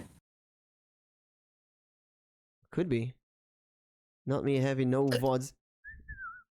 It's like I don't know. I try to stay away from people who have follower only chats because like you should be able to be able to enjoy the content, chat for a little bit, and then feel if you like the vibe there, and then come back. Every person that I rated that had follower only chat, and I told them follower only chat, they immediately disabled it because it was a mistake. I've never seen a person put followers only chat on purpose. Oh, I know a few people who do a follower only chat on purpose. Well, it makes sense if you don't want to get harassment and so on. But many times it's by mistake as well. So there's someone, a friend of mine, who did a subscriber only chat by mistake. So that can also can happen. Then they have nobody speaks and they don't understand why. How do you accidentally enable that though? You can click on random stuff and you don't even notice. A mod can click on something. I had a mod once who activated shield mode by mistake because he clicked on something. And immediately made DM like, Mimic, I'm sorry, I activated shield mode. I don't know how to disable it. Okay, that makes more sense now. There's some, buttons that you click on. Been a while since I've been active. Yeah, click button because you see a button you click. Like you clicked space on Bad Macho. Oh, I think I clicked on a button recently. I think it was like a shiny red button that killed me in the game. Shiny red button. It's a shiny red button. You click it. What else are you supposed to do? Just look at it? You click it. So let's refine our goals. What do you say? Refine our goals. Okay, so I was able to hit my goal for this week because I was worried that I was gonna come back to the podcast and not have any goals set. I did half of it. I opened the TikTok Okay, you did half. account. I have the That's fair. scripts ready. I made 7 clips of my best recent moments.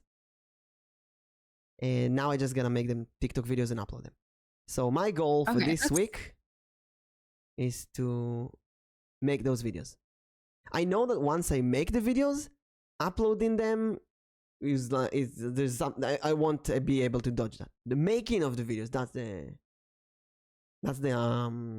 big part, because it's like a big commitment. You think, what if people won't enjoy the videos? What if I find it funny, but other people don't find it funny? I mean, it's okay, because I want people in my chat who do find it funny.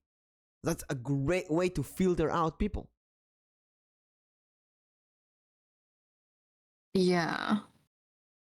But that person. So what goals would you set for this week then? This week I will say make 1 TikTok video. I'll go as easy as possible. Make 1, and I know that I won't be able to make 1. I'll make 14, but let's make 1. That's my goal. Just make 1. One. You know video. what? I think I you're not late, but I'm gonna hop on that train because I haven't made a TikTok in a long time. So I'm gonna hop on that train of I'm also gonna make 1 TikTok. Let's go. So we're each it's gonna take 5 minutes. But like this week I've actually been working a lot on like stuff for my streams.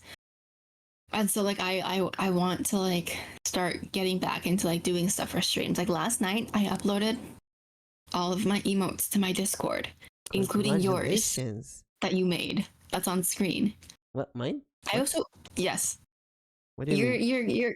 Your little so you know like the little ones on the screen there next to the coffee cup. Oh, the MS Paint one, the MS Paint Nix. Yes. Oh. I also made that my tier 3 emote, by the way. Bye, Violin. Thank you so much. Have an amazing fun at the orchestra. You know, and learn new things. I didn't know the violin is in an orchestra. That's so cool. Oh my god, have an amazing day. Talking about MS Paint, I also got some new emotes. And this is my new favorite one. Oh, you made that so cute. I made, this is, Alnichi drew me. If you want to annoy Alnichi, you just spam that emote to her. Oh my gosh. That's, super embarrassing to her. Alnichi, you there? Alnichi. Alnichi's looking like this. It's like, what? And I got the Among Us. I got all kind of fan art that I got over this year. Made them, and I think I didn't want to do it. I was like, I need to update my emotes. But then I was talking to Alnichi, and I was like, okay, I'll do it with you. And then she was like, okay, show me. So I showed her. I shared my my Photoshop, and I showed her how I make this, and that kind of pushed me to make all of them. There is Avocado-chan. There is an Avocado-chan emote. Here it is. Also, oh, you're staying. Just gonna be late. Wait, no, go to orchestra. You can't be late. It is important. It's really you can't be late. Don't be important in orchestra. Well, it's your orchestra. You can do whatever you want. I put the change emote on 80, the lowest price you can. So I encourage everyone to put sunglasses on all emotes. Put sunglasses on Avocado-chan, it's really cute. Put sunglasses on stuff. And also for 100, you can get a random emote, sub emote, so you don't have to sub to get those cool ones. And just use that, you know? Why does it have to be pricey? Just have fun with it. Nixon, you put some sunglasses on the MS Paint, Nix? Can I? I don't know how to. In the redeems, modify a single emote, and then I can take Avocado-chan. I put sunglasses on it. It's 80, and now you have a new emote for I think 24 hours. I think you can only do it in your channel. I'm not sure. Yeah, you can only do it in your channel. Spam Avocado-chan. Go ahead, do it.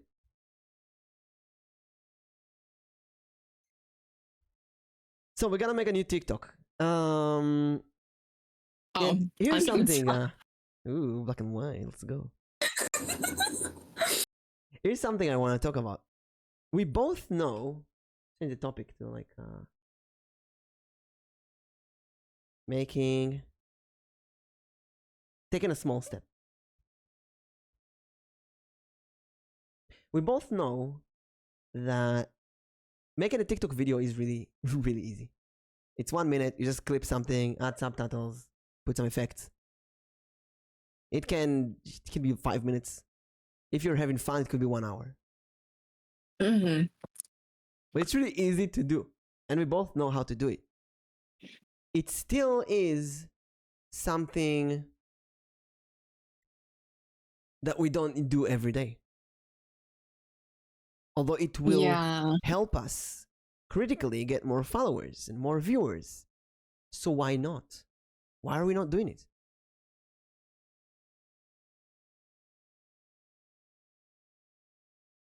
For me, I feel like this is just my personal experience and not anyone else's.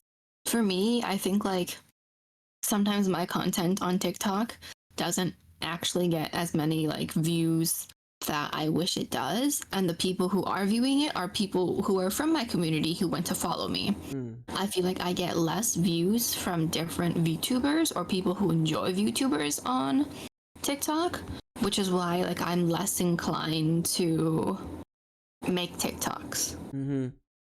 So like you feel it's not profitable. See, Digichan says, I did mine in 1 hour with text as I don't know how to make the text pop. But you learn from every video. And every time Digichan is in my chat, she's like making the TikToks at the same time.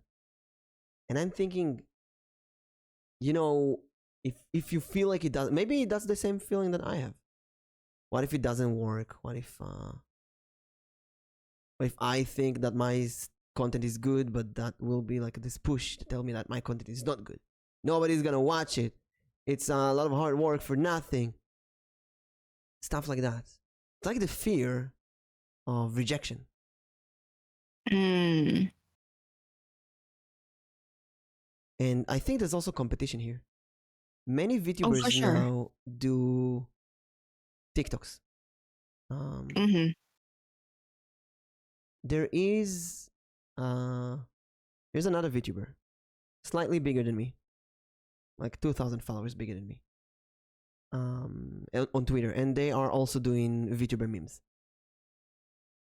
And I'm posting VTuber memes every day, and I make all of my memes by myself. I never copy memes from other people. Just find it really, really degrading when someone steals or copies my memes. That just really pisses me off. That's so insulting. That is so sad. It's really pathetic. And I had some people. One person who canceled a collab with me. One person who unpublished a VOD with me, who also stole my memes. One person who stole my memes, I told them, please give me credit, and they told me, bro, just put a watermark. So I started putting watermarks on my. Well, there's copying, and there's just literally taking that meme and posted it like you did it, like it's your own. And it's just a meme, right? It's stupid, but it starts with a meme, it ends with other stuff. It's like saying, you know, that person, you just stole a cigarette. Okay, tomorrow he's gonna steal a car. And that really pissed me off. So there's this person who, I don't know, they give me this really bad aura. You know that feeling? Yeah. And called and texted, Kiki, where are you? Go, Kiki. Go, Kiki. Go, Kiki. Go. Kiki, put us on headphones. Listen to us on the way. Unless you're driving, then put it on speaker and then don't look at the screen. No screen, turn it off. So that person gives me a really bad aura, kind of. It's really hard to describe. I don't know if you had that feeling, like. No, yeah, I do get that feeling a lot. Person pisses me off. So I muted that person. I don't like blocking people, so I muted them. Now, Twitter has like all kind of updates recently, and they started showing me muted people. I don't know why. I'm like, that person is muted. And I double check. Yeah, they're still muted. Why am I seeing that? And I see they took a meme that I did a week ago that was very successful. Same picture. They changed the words to synonyms. So, like, instead of follower, it's subscriber. Instead of depression, it's ADHD, you know? But it's the exact same meme. Just remade it without my watermark. And they posted it. It was less successful. But it was so freaking annoying. It's like, what the hell, man? And they've been doing that for a while. To me and to other people. Now, there was a vTuber, a growing vTuber, like 1,500 followers, who's been doing that to me and to another person. And that other person called him out. They were like, that person has been copying my memes nonstop. Please unfollow them or something like that. And they changed. That growing VTuber changed completely. Every single meme they post right now has their own picture, their own stuff. It's like they actually changed in a good way to make it seem like they actually work on their stuff. It's their stuff. But that person, the bigger VTuber, has been basically stealing my stuff nonstop and other people's. So I asked people on a tweet what to do. What do you do with that kind of case? I want to ask you now in chat. What do you do with that kind of case? I don't want to go because I got stomach crampies and I'm not in a mood. My arms are lazy. Oh. Okay. I allow you. Yeah, chocolate is good. I allow you to have 1 day rest, but you have to go next time. You can rest only if you promise to go next time. How's that? Because if you take one break, then you take a series of breaks, that's the worst. So what's your recommendation in that kind of case? I feel like you've confronted them already, right? No, that's another person. The person I confronted, they kept doing that. They didn't give a shit. But when I started doing watermarks, they stopped stealing my stuff. That person is stealing my stuff even with watermarks.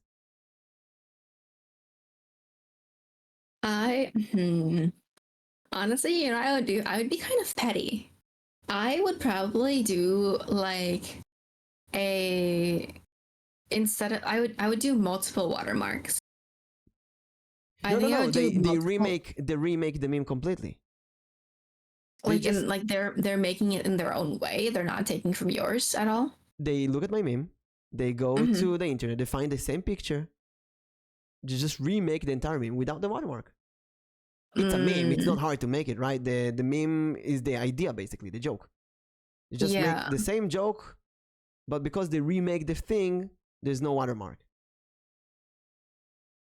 So yeah, they work a bit harder to steal, but they just 30 minutes. Okay, do some. Move your hands in the meantime. I think with that, like if they're pretty much like taking the same meme but making it their own, I would kind of say like I probably would go to Twitter and be like, oh, this is another popular meme I'm seeing. I wonder why it's so popular. I honestly think I would be petty. Is that kind of passive aggressive? Well, because I'm like it's hard to confront them about it because at the same time, like it's the internet, they're allowed to do what they want. Yeah. But you know that they're taking from yours. So I think like I would probably be petty and just making a tweet saying like, oh, this tweet is so popular, so many people are copying it, or so many people are jumping on the bandwagon. So in the first case of the person I confronted, I went to they're much bigger than me.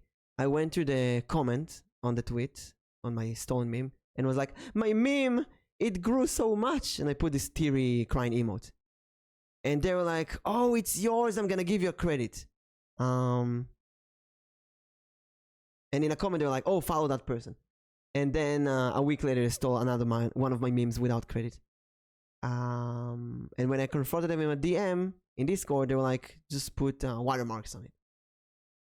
And that person, I don't even feel like confronting them, but I thought maybe I should, quote retweet, put my meme from a week ago and say, hey, look, that's exactly the same like my meme from a month ago. Great minds think alike, eh? That's a good way to do it. I think trying to prove that you're the one who made it is a good thing. But it's also kind of petty that I don't want to go into dramas. What if that person goes, hey man, fuck off, you stole from me, or I did it first. They go into some stupid childish drama, and then every side will do tweet longers and try to prove that they're the first owner. And I don't want that kind of stuff. I don't even want any kind of relationship with a person. But then at the same time, like if they're making a tweet longer at that, look who's in the wrong. Yeah. All you can do is retweet it with yours. They're the one who made it into a big issue. Exactly, and I'll only get followers from that. I think it's my fear of confronting other people, maybe. Maybe I should do it. Because, like, at the end of the day, like, I retweet your stuff, you retweet my stuff, vice versa, and then sometimes you go back and you retweet your own stuff and quote retweet it too. Mm-hmm. There's nothing wrong with quote retweeting something that you've either done before or see a duplicate of. Because people do it all the time. That's not the issue. The issue is kind of low-key calling out someone. So many people told me in the comments, just call them out. Say who it is. But I don't want to call out people. I don't want any kind of relationship with that person. And a lot of people suggested to block them because that way they can't see my tweets. So they can't steal them. So I ended up blocking them. Hopefully that person will not see my stuff anymore. And hopefully someone else will cancel them at one point. Because I'm not gonna... I don't want drama. But it's like, I think it's something that makes those kind of small steps very hard. Everything you do. Yeah. Everything you do as a content creator has the risk of, well, it's exposed to the internet and has the risk of being exposed to shitty people. And it takes one quote retweet from someone bad to get into an ant colony, sorry Anton for the pun, of other bad people. Let's say you annoyed someone from I don't know, give me a game, like the Binding of Isaac community. Let's say you annoyed someone from the Binding of Isaac community. And they have a great following. And they quote retweet that. And now you're exposed to the whole Binding of Isaac community to torture you. And we're giving the Binding of Isaac community as an example. Because their community doesn't give a shit about anything. But other communities might get really easily pissed off of some stuff. Mm-hmm. Or easily insulted. We know that some communities are more sensitive than others. It's just this is That's just how it is. Yeah. Some communities should be. You know, I can talk about the D&D community. I feel like the D&D community is not as welcoming as it should be. There's some people in the D&D community who are genuinely nice and welcoming. There's some people in the D&D community who are shitty people who gatekeep the game. They're like, no, if you're not serious, then you shouldn't play and stuff like that. I've been getting some backlash on the way of on how I play D&D. Like if you don't follow the rules properly, then you shouldn't play D&D, stuff like that. Not a lot, and obviously if anyone says something like that to you, just block them immediately. They're not worth your time. But there's other communities who will gatekeep and annoy and tell you all kind of nasty stuff, like what you can and can't do. You know, there's always gonna be people who will just tell you what you can and can't do. You're playing the imagination game wrong. Exactly. Because there's a rule and you're not doing the rules. Toddler behavior. Yes, it is. Another community I felt I'm gonna tread carefully here. There's a lot of people with mental illnesses on Twitter. And mainly the VTubers who put in their bio that they have all kind of mental illnesses. I feel like some of them might be overly sensitive. I will talk about mental illnesses that I have personal experience with, which is ADHD, depression, and OCD.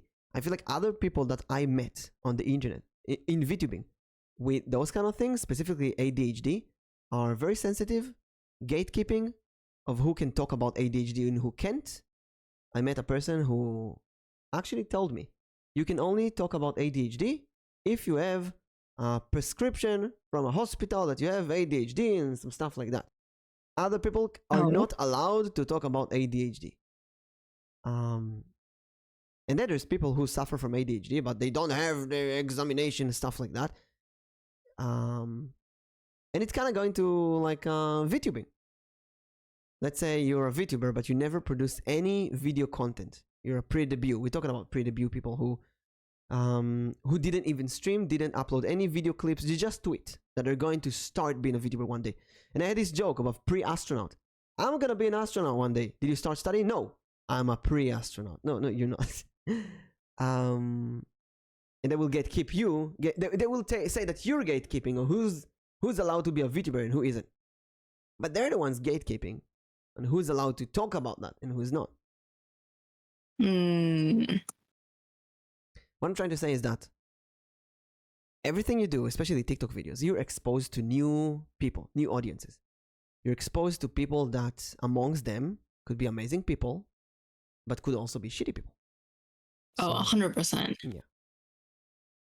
100%. My stream yesterday, Makoto and I Love My Violin were in my chat almost the whole stream. And two amazing people. We had great chats. I know a lot about them now. I feel like there was a good connection, and I'm genuinely happy I met them. Last week, I had someone say the N-word in chat, and someone who followed us after the podcast, but then said, "Go kill yourself" to my mod on stream. Oh my gosh. And those are people that I thought, oh, you know what? That's kind of a nice person, because in other streams I had, they were really, really nice. But then they pull out those kind of cards and like, oof, no. Thankfully, Twitch bot grabbed those and warned me. But you gotta think, what do you do in that kind of case? What do you do when you encounter those kind of people? Yeah, jeez. That is insane. And seriously, in those kind of cases, I stop everything and I go to podcast mode. I say, okay, I'm in the podcast. We have a guest, any one of our guests, and I give up on humanity. And I'm telling, okay, listen, this week I had a user. I thought they were nice. Then they said, go kill yourself to my mod on stream. What should I have done? And you and the guest tell me, ban them. Just ban them on the spot. Just ban them. You mean block them. That's it. I can hear your voice saying that. Just block them. And I said, okay, why wait? Why wait for the podcast? Let's just block them now. Exactly. And I blocked them immediately. And it feels like, every time you block someone, it feels like you disappointed someone, you hurt someone. But then at the end, like, you're protecting another person. Mm-hmm. Like, that's another thing you have to remember, is like, you're protecting someone else because they were just attacked by someone that they can't go against. Because, like, when you're in someone else's chat, you're kind of giving up your own safety for a little bit by being in someone else's chat, trusting their community. Mm-hmm. And the only way for you to really, like, protect yourself is to leave the chat. That's it. And so that's why it comes down to the streamer to really protect their chat, protect their community. Mm-hmm. So the fact that you ban them when that happens shows that you care for your community, and you're willing to ban anyone who hurts your community and hurts the chatters. Next has got it. It's an opportunity to demonstrate to your community that you care about them in a really solid, visible way. That's interesting. But when the person said the N-word, I was like, okay, this is against Twitch terms of, I don't want to see that at all. It's not I just don't want to be associated with that kind of behavior or speech at all. Just immediate ban. That was easier. When a person said, go kill yourself to my mod, that was actually protecting my mod. In a way, if they would say that to me, it would be harder to ban them than if they say that to someone else. I think even if they were to say it to me, I think they would get a ban because they're still threatening, regardless if they're being like jokingly or not, because you should not be making threats at all to anyone. You say to me now, next time you say to someone else. I don't want that kind of person in my community at all. Yeah, because you're basically allowing them to say what they want because you're not preventing them. Mm-hmm. But the feeling of protecting someone in my community, I didn't have that. I didn't feel it's that until now. Till Makoto and you say that. But it makes sense. This is what I had. I felt. That's a viewer. They get threatened for someone who, I don't know. Maybe it's a child. Maybe I don't know what. Whoever that is, if you say that kind of stuff to someone in a public chat, I don't want you here. Taking it Now back here's another question. Yeah. Ask me the question. If it's someone who, and I'm just like, because I'm just thinking about like my community and all. Like, what if it was someone who is, someone you really know, someone who is constantly in your chat, says something on the lines of that, like not exactly like go kill yourself, but like something like on the lines of like it's close to violating Twitch terms services. Can you give an example, like with different wordings?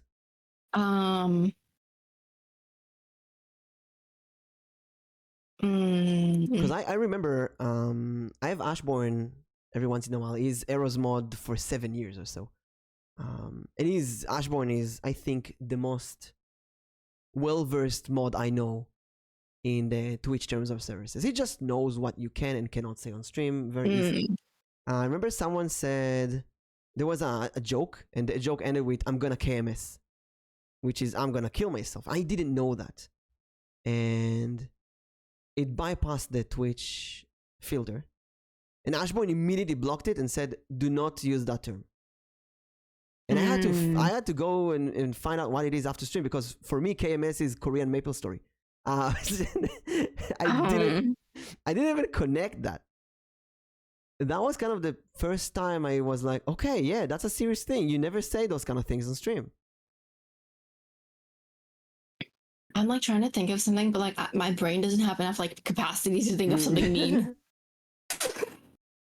It's like using abbreviation, writing R word or N word or stuff like that without writing the word, but literally writing U R word or something like that. Yeah, like something that like you would definitely be taken aback from if you were to like hear it or see it. Like something that would like make you think like, is this okay to be saying? I think, but said by someone in your community who you're close with. I see. Well, if it's a new person, timeout is the best option. Yeah. And just say something like, "We don't say that kind of stuff here." If it's someone that you know, that's a weird situation. Because it really depends. Like Arrow, for example, he can say whatever he wants in my chat and I'll be okay with it. Because I trust him. I know that he's not genuinely trying to hurt anyone. I can't imagine Arrow saying something like, "Go kill yourself" to someone else in my chat.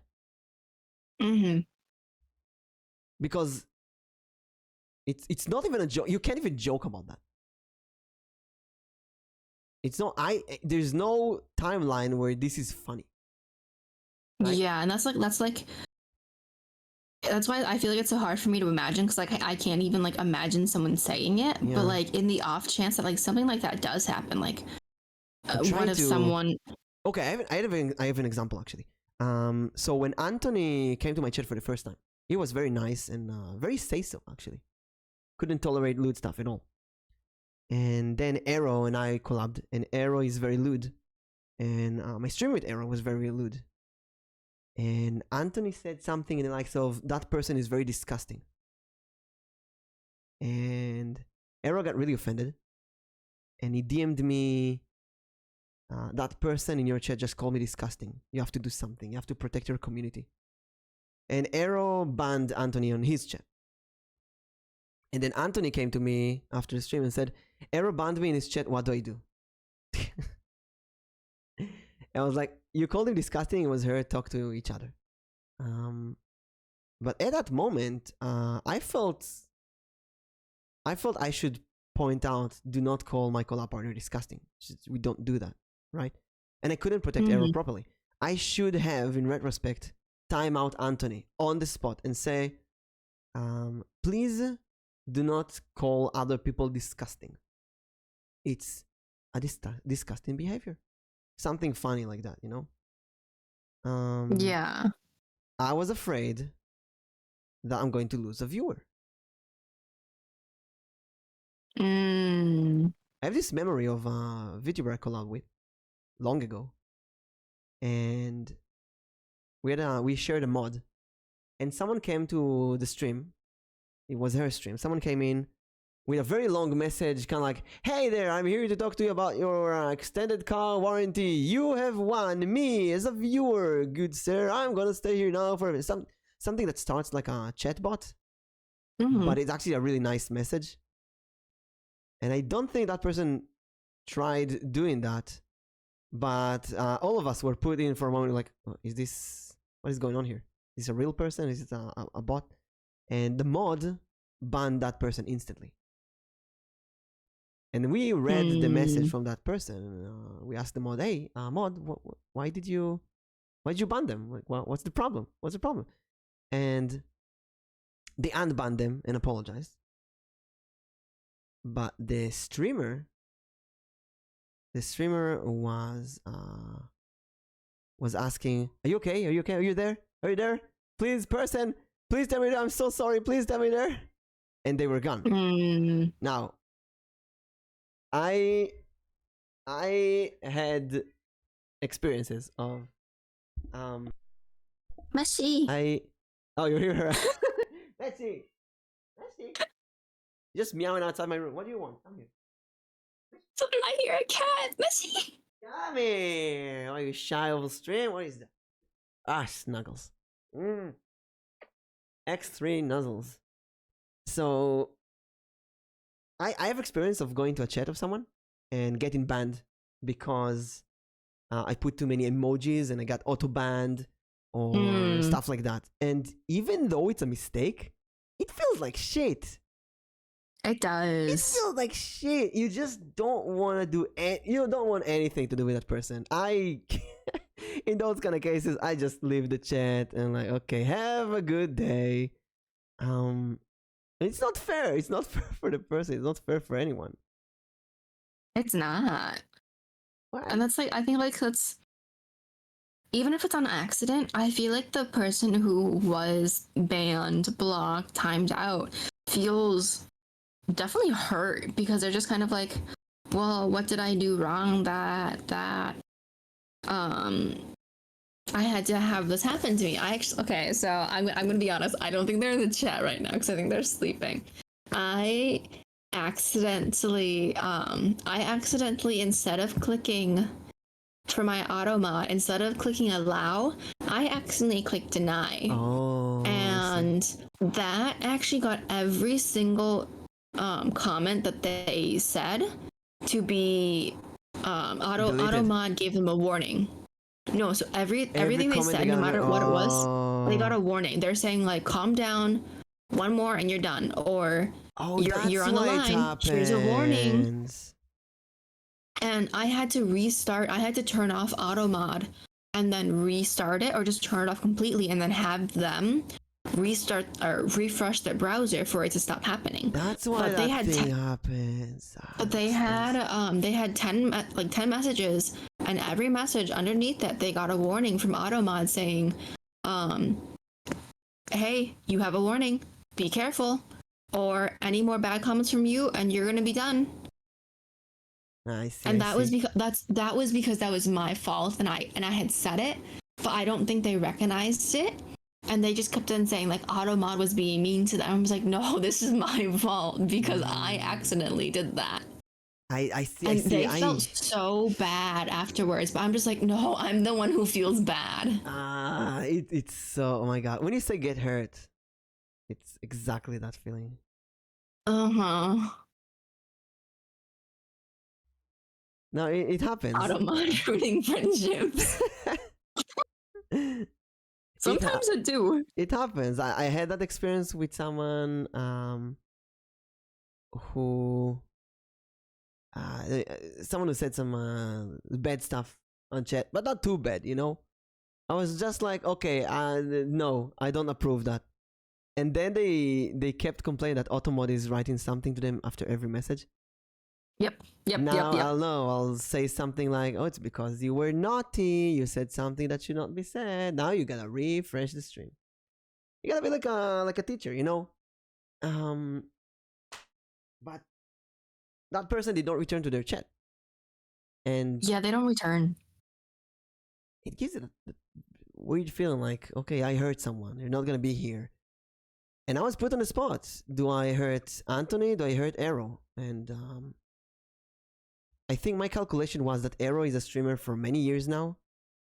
He can deal with that. I will deal with Anthony later. While it doesn't matter how long Arrow streams and how experienced he is, it was my job to protect my community. And nobody should be, my collab partners should not be called out, and my community and my viewers, nobody in my stream, in my stage or my audience should be called out, anything like that.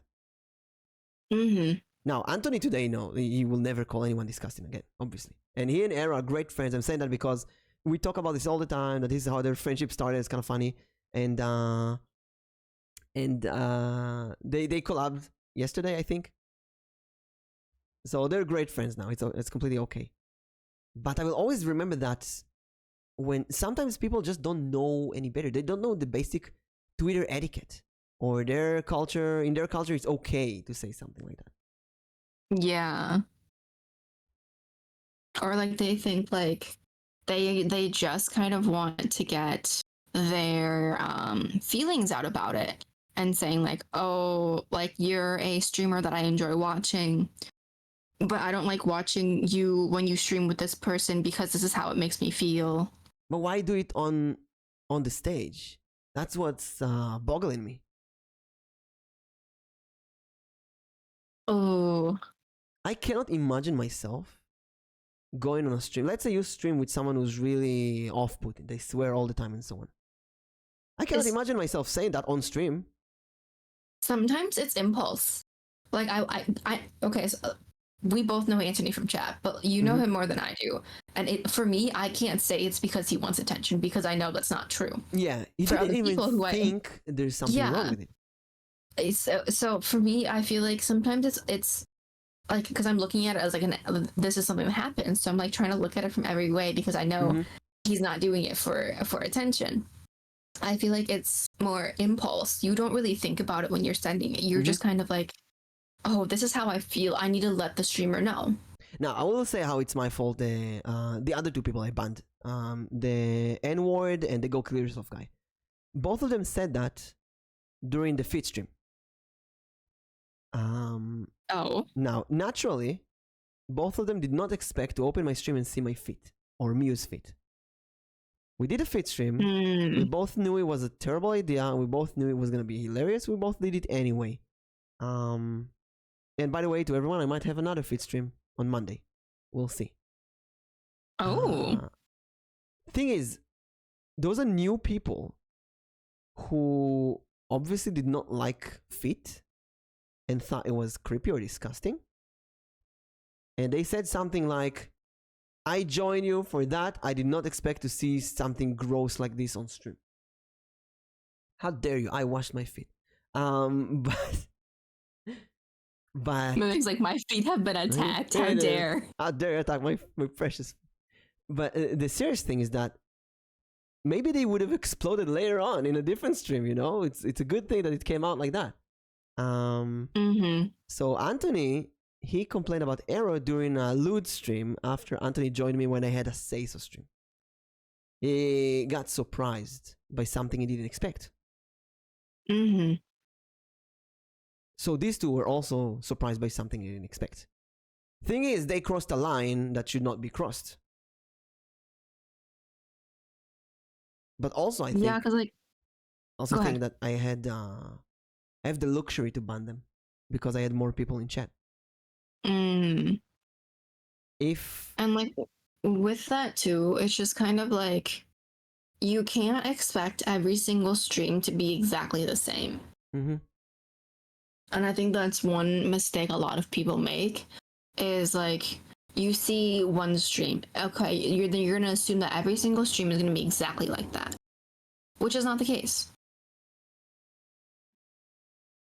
Especially not with variety streamers where we do a lot of stuff. Yeah. You do a hand stream, or you play a horror game, you play a Seiso game, you play a Lude game. You do all kind of stuff. But some people expect the stream to be that person plays Valorant every single day and that's it. Yeah, and that's just not it. Their expectation of you is not accurate. Is basically the rundown. Yeah. I'm going back to the TikTok videos. That's the same thing. When I'm gonna upload TikTok videos, we're gonna have. Let me open my TikTok, my clips. I have 7 clips that I think are showing all kind of my abilities and such. So I have a tickle Elmo in ASMR. I have guessing the music when I'm like almost drunk, tired. I have rubbing my face on the microphone. I have the boy smell script. I have I turn myself to a violin, dice on my face. So all kind of shenanigans and crazy chaotic stuff that shows what kind of streamer I am. It also shows a variety of games. It also shows a variety of my model colors, because someone could go in and see, hey, he has a blue hair. Next stream I have a pink hair, or a white hair, or a purple hair, or a green hair, and they're like, no, where's the blue hair? I've had that actually happen a few times. Is because I have 2 models. So someone like joined because you're an elf and suddenly you're a human, and like, where's your ears? So I've had, and I've sometimes switched midstream too. I've switched midstream, and some people will be like, have I just been imagining things? Have you always, I thought you had like blonde hair before, but now you have gray hair, silver hair. It's like, is my mind playing tricks on me, or what's going on? And then I would explain like, I have 2 forms. I have a human form and I have an elf form. Or some people would actually DM me and they say, I have a question about your models. I noticed what, like, depending on the time that like you stream, your model changes. And I said, yes, that's part of my lore. I'm a human during the day and I'm an elf at night. And a mushroom in the afternoon. Something like that. Hello, Ghost Reading, you're just in time. And Digi says, I had someone who was questioning if I did anything else other than writing, co-working. It was one of my semi-regulars too. So, on one hand, it's easier to get viewers, I feel, if you're the same, always. Same model, same activities. But we're not. We change models, we change activities, we refresh things all the time. And I feel like my TikToks, I want them to jump between small podcast takes in 1 minute. Stuff we're talking about here, but in 1 minute. And that's I wanted to take that idea. I'm gonna take that idea. I'm saying it now. I'm gonna copy that idea. Do it. And Quinn, hello. And Quinn, I also hello. want to show the shenanigans and craziness and chaoticness that is my streams. Because if you're gonna join my stream, if you're gonna follow me, it's not gonna be podcast every day. It's gonna be some horror and drunk and fit stream and all kind of creepy and crazy stuff. And I want people who can take whatever I do and genuinely join because it's me. Not because of the activity that I'm doing. Not because of my model.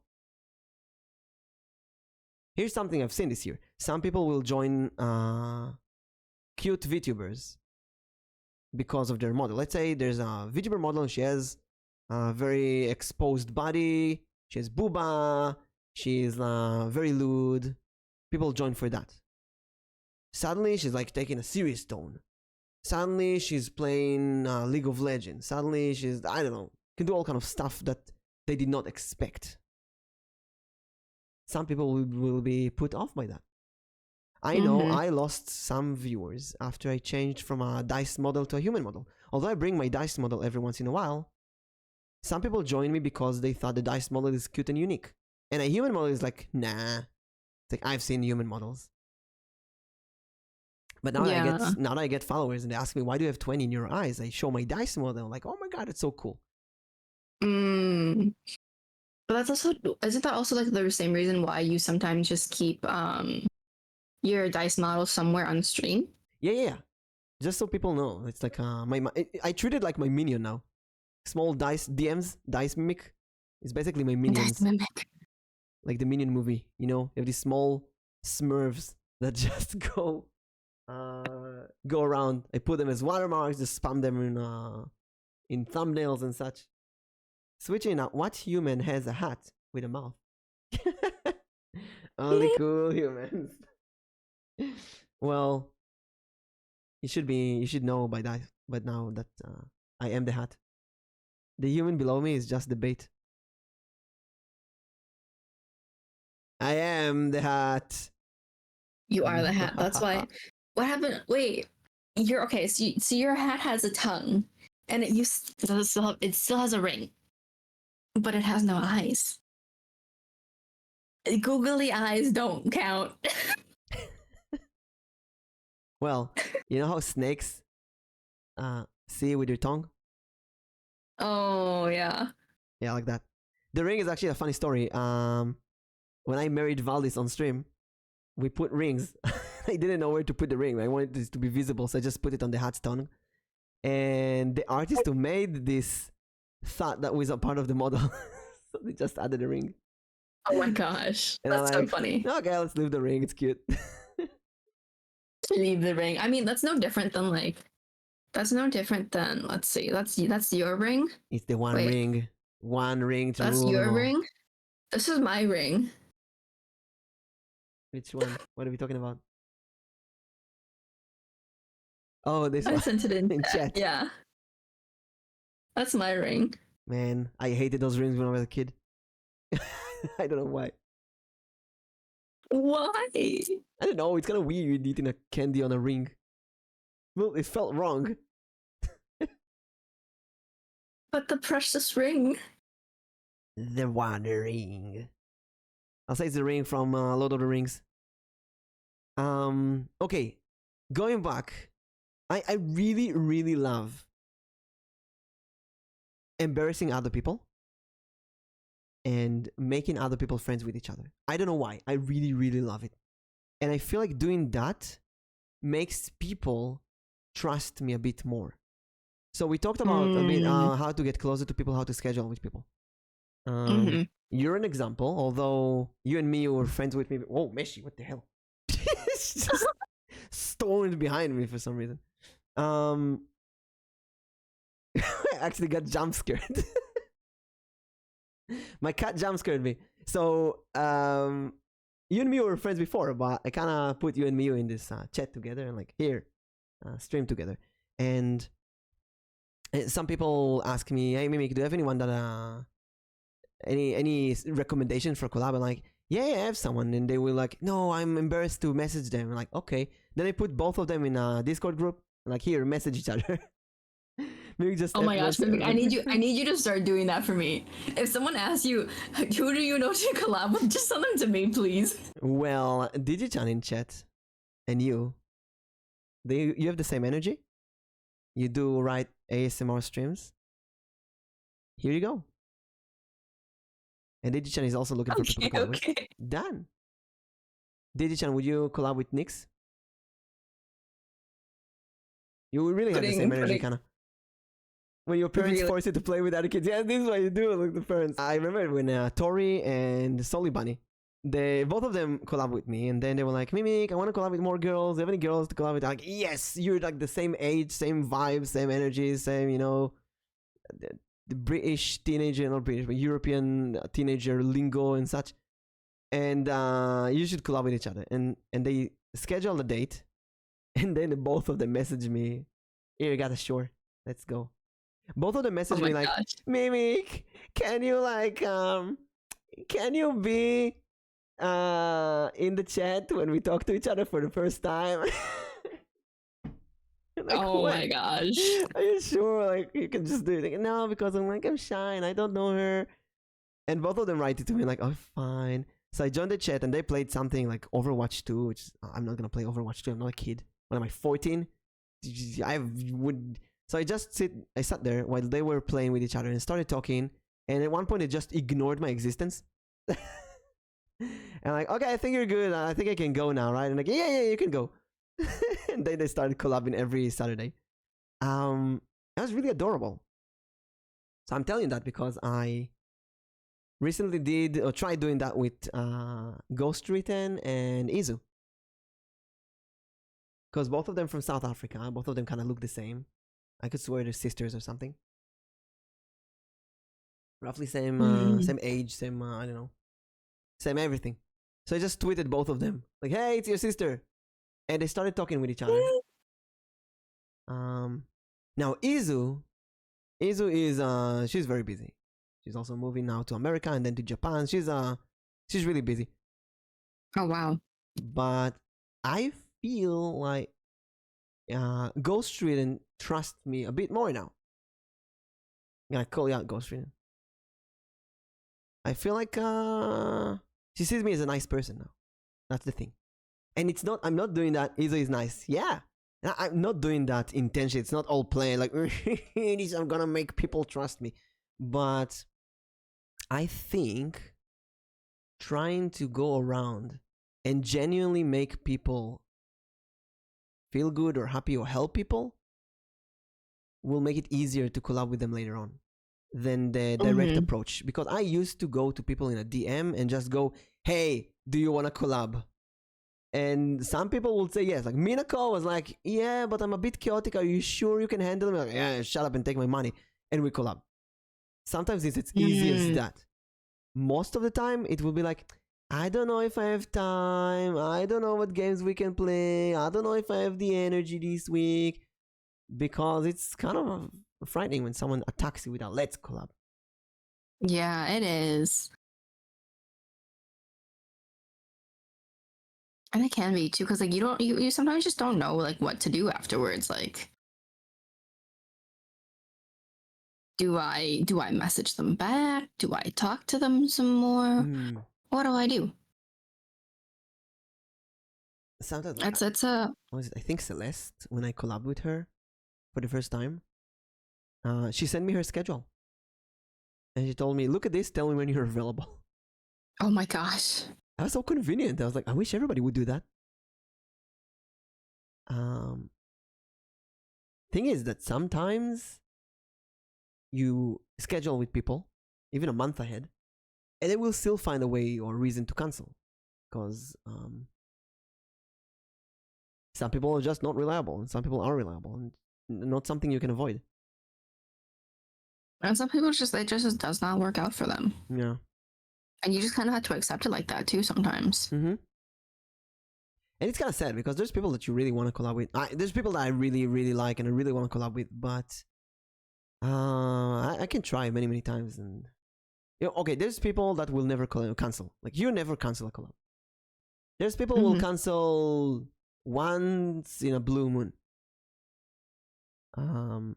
There's people who will cancel 50% of the time, and there's people who will cancel 90% of the time. And even though people like that, the best thing is not to collab with them at all. Sometimes you're like, okay, but when we do collab, it's really fun. So, maybe I can just ignore it 1 or 2 times. I will cancel my Netflix subscription. No, Ashboy. No, the Netflix. Also, welcome. We were talking about you. I was praising you a lot. We were. Yeah. I said, Ashboy is... No, you know what? I won't tell you what praise. You gotta watch the VOD to know.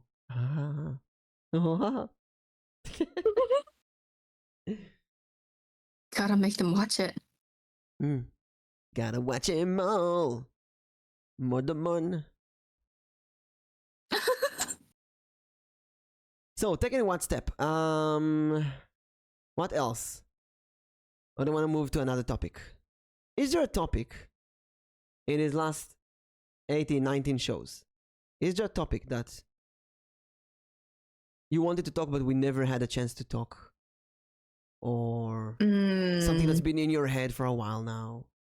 Maybe let's go with chat topic. Chat, do you have any questions about VTubing, modding, chat, games? Give us something on your mind, something you want to ask us. Also, Ashboy, you've been a mod for a long time.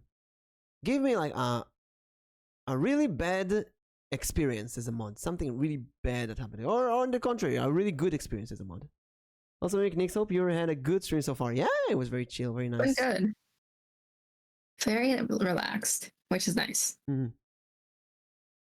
You guys keep the motivation. How do you guys keep the motivation to stream? That's a really Like good the question. podcast or just streaming in general? Streaming in general, I would say. Because it's not easy. You took a hiatus after being burned out a bit, I think. Mm-hmm. And I'm taking I'm taking my week lighter. And I'm saying lighter, I only stream once a day instead of twice a day this week. my friends already were like, oh, Mimic is burned out, I had 5 collabs this week. How is that burned out? I collab 5 with collabs, you're not. Oh, that's. I'd call that burnout. let me count. Oh my god. Well, 1, 2, 3, 4, 5, 6 streams. Wait, 1, 2, 3. Oh no, 5 streams. 1, 2, 3, 4, 5, 6, 7, 8, 9. 8 people. 5 streams. oh my gosh, that's a lot. That's not a burnout. I do feel like I took some intentionally less stream this week because I feel like I stream too much. I feel like I stream too much, and I feel like I make my streams obvious, and people will watch them less because they're like, oh, he's streaming all the time, so it's not that important. But if I stream less, then my streams are going to be more exciting. You know what I mean? Mm-hmm. On Saturday we have a big collab, yeah. The Sunday is a new week for me. In a case that involved the Interpol. Ooh, we want to hear that afterwards. Yeah. For me, I think like what keeps me motivated is this is just kind of like my way to not think about any of the other responsibilities I have. So like this is like my way to relax. People stream every day, yeah. Okay, so recently I started doing my writing ASMR every morning. Becomes noon. Mondays and Wednesday. And when I do that, I also advance in my book. It's my 10th book. I know that I will hard for me to write it if it's not on stream. On the other hand, on stream, I constantly change to just chatting and talk with chat, so it's also hard to do that. Well, we write like 1 hour, 2 hour. We manage to write 1 chapter at a time. It's slow, but I'm excited for doing that because I feel like I'm doing something with chat. It's not a normal stream. It's like we're doing something fun together. Mm-hmm. When there's a new game that comes out and I want to check it out, I'm really excited to stream. So new indie games are really exciting for me. The podcast is really exciting. Like I said earlier, mostly because I feel like I'm working together with another person. I want to impress Nix. I want to make Nix proud. I want to work hard for Nix, with Nix. I want Nix to succeed in VTubing, and I want to succeed myself. And I feel like we're working with each other. And when you have someone else to work with on a weekly thing, that is an amazing experience. When it's someone who you can count on, someone who's reliable, someone that you know will never cancel a collab. Of the 19 episodes, I have yet to wake up late. It's pretty amazing. And she wakes up like 4 a.m. or something. I try to wake up at like 6, but then I just lay in bed, fall back asleep until like 6:45. And that's when I start dragging myself out of bed. And she's doing it every time. And if she's waking up that early, I can definitely do it at 3 p.m. But there are days, we're not hiding it, everybody knows, there are days that you stream and you see that you had 2 viewers, 1 viewer, and you're thinking, what am I doing wrong? And you're not doing anything wrong. It's just sometimes another person can stream at the same time as you. Sometimes the people in your chat, they stream themselves. Like Alstrian or Digichan, they're streamers. Queen is a streamer, you're a streamer. Obviously, you won't be in my chat when you stream yourself. Some people will have to choose because they're in many communities. They will have to hop between chats or watch some other people at the same time. Some people will not watch what you're doing. Like Bad Mojo, I know it's a game that many people don't watch that because they creeped out by the roaches. feet stream. Many people didn't watch that because they don't want to see feet. I have many followers who only watch me for D&D or followed for D&D. So when I do anything that's not D&D, they're not interested. We have people who came for the podcast. They don't want to see games. They don't care about that. So motivation to stream every day could be very hard. The grind is big. It's annoying. It's frustrating. Rewards are very small. Especially, I'll pull the men card. Especially when you're a man. When you are a male tuber, you get much less interactions. On the other hand, you get much less creepy interactions as well, which is like the good news. Yeah. You get much less money, much less donations, much less subscribers, much less followers. So my only advice, yes, really. My only advice is that if you're a man, do not compare yourself to female VTubers. Compare yourself to other male VTubers. And if you start doing that, you will see that female VTubers have roughly 3 times the numbers as the male VTubers. If you look at the most successful male VTubers out there, like Vox and Kuzuha and such, you will see that they have 1 million, 1.5 million followers or subscribers on YouTube. If you see the females, it's Gura and similar like her, they're on the 4.5 million, 3 million. So they're roughly 3 times as more successful. So my state of mind is to triple every number I see. That's how I motivate myself. It's kind of like that old trick for actors. Imagine the audience is naked. Actually, I have a script for that for a TikTok I want to do. Oh my gosh. Imagine chat is naked. Well, that's kind of a joke. When people say, I'm anxious before the collab, I go, imagine chat is naked. But on a serious note, imagine, for guys, right? Imagine that your numbers are 3 times what you get. So I have 10 viewers, it's actually 30 viewers. I have 10 subs, it's actually 30 subs. I got rated by 20 viewers, it's actually 60 viewers. And it kind of makes it stupidly logical. It kind of makes sense suddenly. So when I watch female VTubers that I collab with, suddenly when I triple my numbers, it makes sense. It makes sense. Yeah. I see what you mean. Interpol is terrifying. Yeah, we'll do a slumber party. Ashburn will tell us the horror story of the Interpol. Yes, tell us the story. Tell us what happened. What about you, Nix? How do you keep motivation to stream? I think it's, for me, I think it's when I took my hiatus, I very much miss streaming so much. I think it's just not being able to stream is my motivation to stream. Cause like you guys all know that I've wanted to stream for a while. It's just I wasn't able to because of my Wi-Fi. What makes you like streaming so much? The interaction with chat?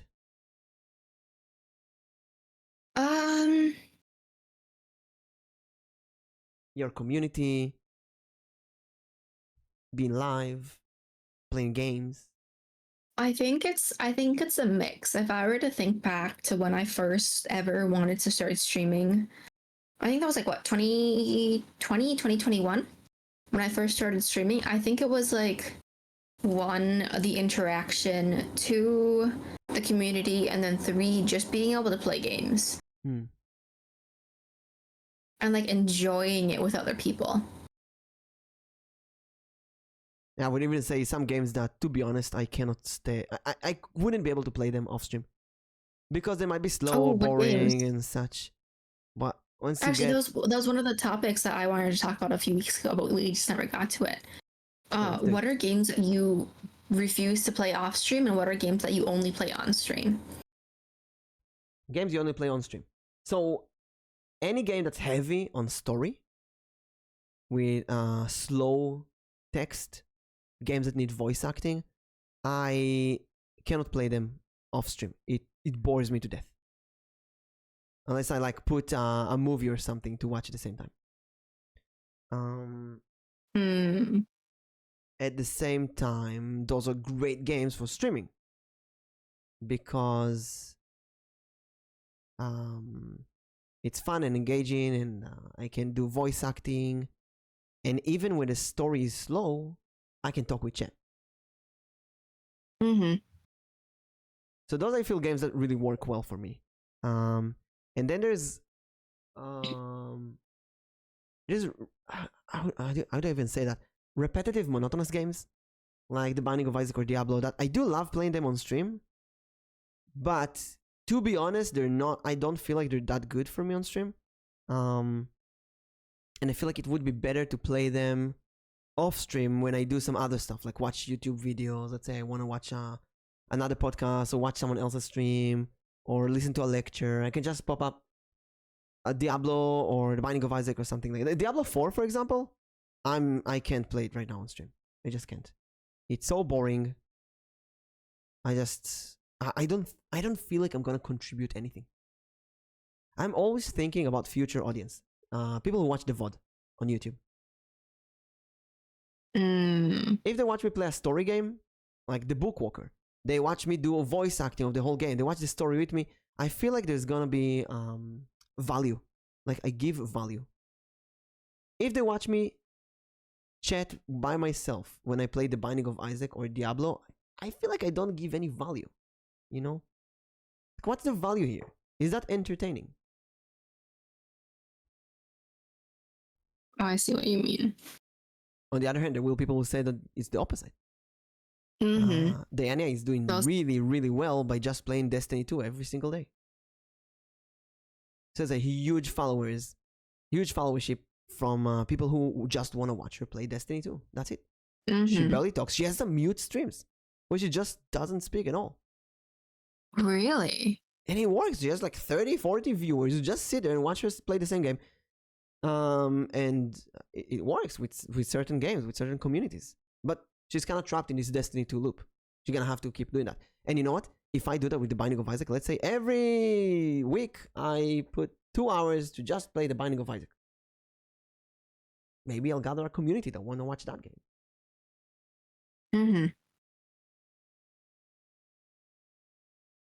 See, I have a lot of games that I want to play, but some of them I'm just kind of like, I want to play it, but at the same time, like, I want to play it on stream.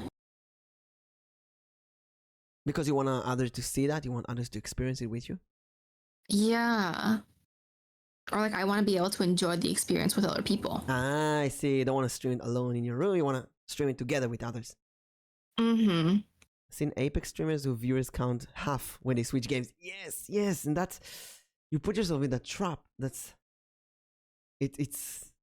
You have to keep streaming that specific game. Yeah. So you're talking about like story games as well. I saw you play what's the name of the horror game? You want to scream, that's why. You want to scream. You want to hear people scream. Which horror? I've played a couple. Yeah, the point and click adventure game. Point and click adventure game with the girl and Franbo, yeah. So Franbo, it's a point and click, it's a narrative story game. It's a game to play with other people. Like when I play point and click adventure games, like, hey, we think of the puzzle together and so on.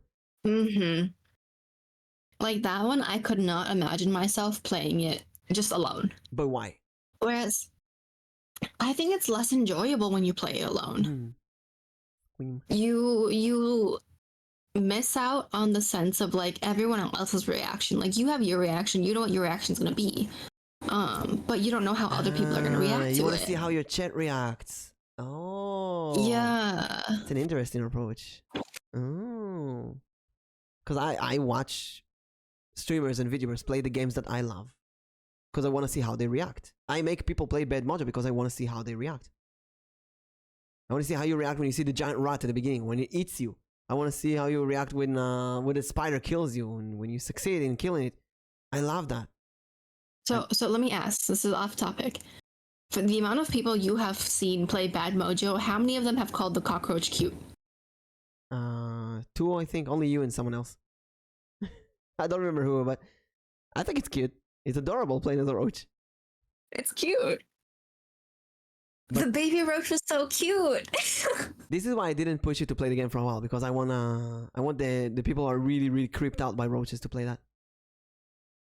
Oh yeah, after like the first time, you're just kind of like it's a cockroach game. Just like, oh okay, it's gonna be cute. And you're just like, no, it's supposed to be a horror game. I was like, okay, never mind. You play it if you want to. Time to invite Baby Roach to Nix's room. I wait for the roach to climb on you, then say it's cute. I had Hector come back last night. What did Hector say? I caught Hector and I threw him into Quinn's room. Aww. I used to do that with my brother. Whenever I had a roach, I was like, go outside. Yeah, go to my brother's room. Yeah, go. She takes the spiders though. I don't. I just don't kill them. That's the thing. No, spiders are good. Don't kill them. Spiders and geckos are really good for your house. I don't kill them, but the amount of them that are in my room and like to just crawl on my desk, and they're not small either. You live in Frostlands. How do you have spiders there? That's kind of impressive. It's summer. Love me a little. It's very hot. It's very hot. It almost got to 100. I barely have any living creatures in my house since Meshi got here. It's very convenient. Get a cat. Get a small murderer that walks around your house and kill everything that moves. Get a cat, get a rat, get a meerkat. We cannot get a cat because we have birds. Get an ermine. One of those. An ermine? Yeah, an ermine won't kill a bird, right?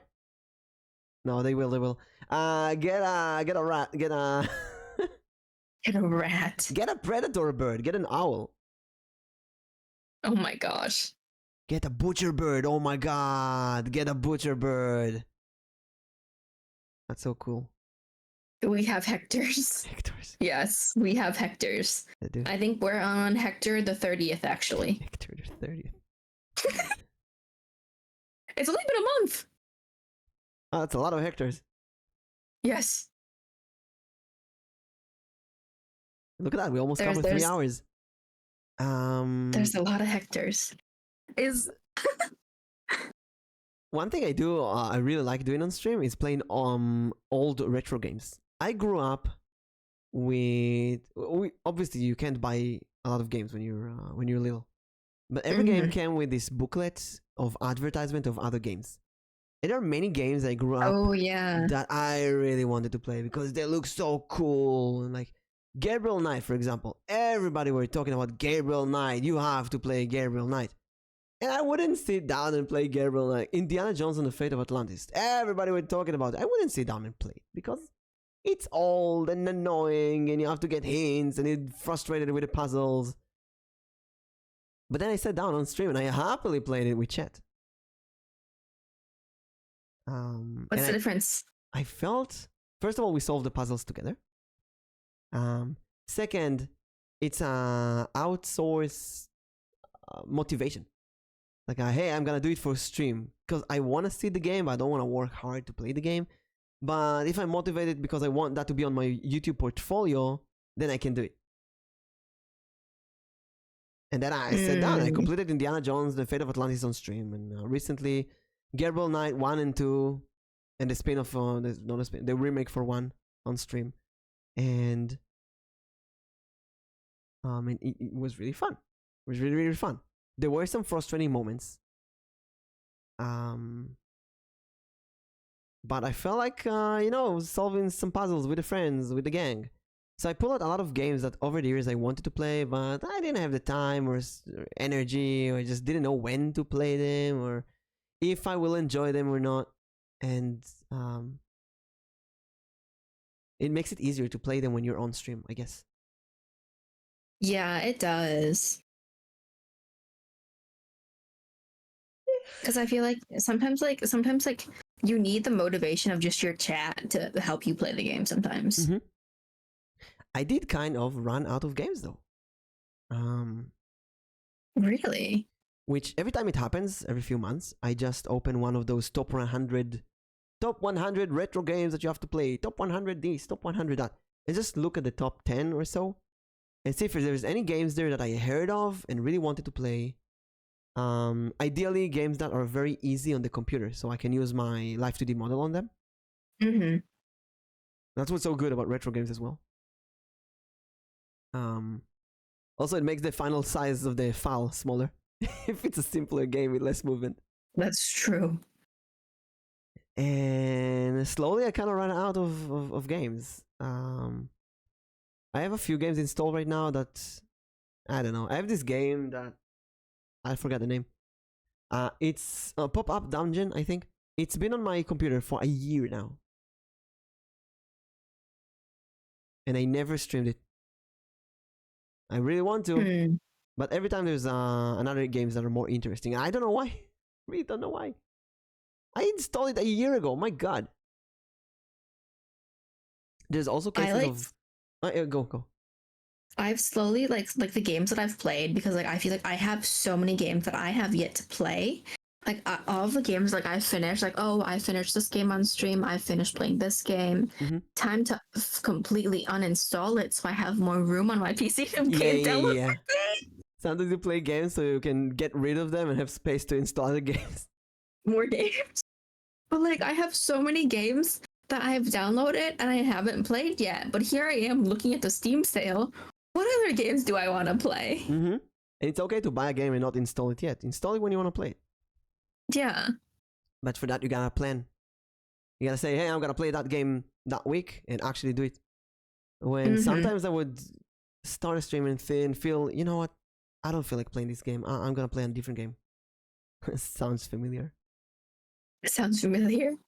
Same issue happens with co-op games. I want to do a lot of collabs. There's a lot of people I want to collab with, but I kind of run out of co-op games that I want to play. There's only so many you can play before you kind of get sick of it all. Also, only so many that you can play without lags if you're in different countries. I played Keep Talking Nobody Explodes so many times because you don't need fast internet for that. It's only I need the game. The other person doesn't need the game. It's very convenient. They don't need to buy anything. And it's always a good game to get to know each other, to break the ice. But it's kind of boring to play it every single time. That's kind of how I felt with Phasmo. Is like everyone kept on playing it, but it's just kind of like literally everyone is playing it. It's you can't get away from it, but it's so oversaturated. And actually now I don't feel like playing Phasmo. Like I don't want to play Phasmo anymore now. After that, because like, and I feel like that's gonna become like very similar with like Demonologist now too. Yeah. It's like it just become that people just want to play it way too much that you don't find it fun anymore. One thing I did start doing after Zero Escape with Arrow is play visual novels. Visual novel is something that, think of it, hydrate. Visual novel is something that I will never play off stream. I can't. And think of it a stretch. It's boring. It's reading a story. I can't do that. But on stream, I will voice act and laugh about the characters and situations with the other person. So it makes it a bit more interesting. So, actually, I have some visual novels that I want to try on stream. The only issue with a visual novel is that they are very long. And to play them, you will need a commitment. You need someone that you enjoy streaming with every week and someone who can commit to a long series. And that is not easy to find. No, it's not. Even Arrow, I completed recently the entire Zero Escape trilogy with Arrow. And took us like 8 months of almost weekly streams. But 8 months? Yeah, it was very long. 3 games. That is very long. About 30 hours each. The middle one was, I think, 45 hours. And we had a lot of fun. We also took our time. We were talking a lot. It was kind of half game, half podcast. It was really fun. Really, really fun. But even then, we had ups and downs. One week that he can't do it, one week that I can't do it. And it's really hard to find that because at one point you will be with that person so freaking much that you will know everything about each other. Mm-hmm. But then again, it's also another question, like, would you ever get sick of them because you're with them so often? that's a good question. But then again, I should have been sick of Arrow and maybe you and some other people that I collab with a lot because we collab way too much, right? But I'm not. I think it's because I look at this really professionally. If I want to hang out with you, we hang out. This is not a hangout. We work. This is work. Yeah, we don't get money from it, but this is work. I treat it as work. I treat it as a future portfolio. Let's say I go to I don't know, a television job interview. I can show them that. And that's very true. So I don't feel like I have the privilege to be bored of someone. Because like I'm not allowed to be bored. I have to do this. Yeah, this is professionalism. I have to be professional about this. It could be because of my 12 years of working with children in D&D clubs. You can't just live, you know. You have kids who look at you like a father figure, like a big brother. You have to stay there with them. It's part of the job. And you get you get used to you get used to do it even when you don't feel like it. Yeah. It's just kind of like regardless of like how you feel, like you're still gonna have to do it. Mm-hmm.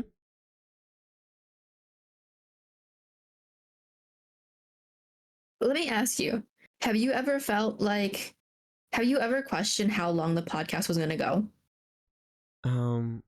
I really wanted to do this forever, as long as I'm available. I didn't know how long you will survive. And I thought if Nyx can't do it after like 3 weeks, she had it with me. Maybe I can find someone else, and maybe I can do a podcast where I invite a different guest every week. I did not expect that to turn into a 1 week I invite a guest, 1 week you invite a guest, and this kind of synchro where we can assist each other every week. And I really like this. This is really, really great. This works so well. I love it. Yeah, it's I like it like this. Now, ideally, I want to find more people like that. I want to find another person, and I can do like a Monday collab that's not a podcast, let's say a game. And I want to find another person that's like Monday, I don't know, writing session or whatever. Oh. Because this podcast is not only actually I have the bi-weekly D&D campaigns with the same people. Those are the most successful collabs for me, most successful streams for me. Because I feel like we're taking it more seriously when you have another person that you work with on a weekly basis. Yeah. Because once you have like someone else who's there with you, there's more responsibility in all of it. And that's when you're just kind of like, okay, like I really have to do this. Like I can't not do it. I think that's like when I was reaching out to people this week. I was just kind of like, okay, Mimic's going to be doing his TikToks. That means I have to be doing my stuff, and we need to talk about it on the podcast. And so I have to do this. Oh, can I be in a podcast? Oh, I'm curious. Of course you can. Hello, Funky. How are you doing? Funkai14, welcome to the party. Welcome. Yeah, Faye, send me a DM. And we'll send us your resume. Oh, you know what happened this week? I actually had a bot message me, and I was so tempted. I asked some of my friends, was like, should I do what we said in the podcast? Ask them to send me a resume, a CV, and then 3 references. Yes. And you'll come back to them in 14 business days.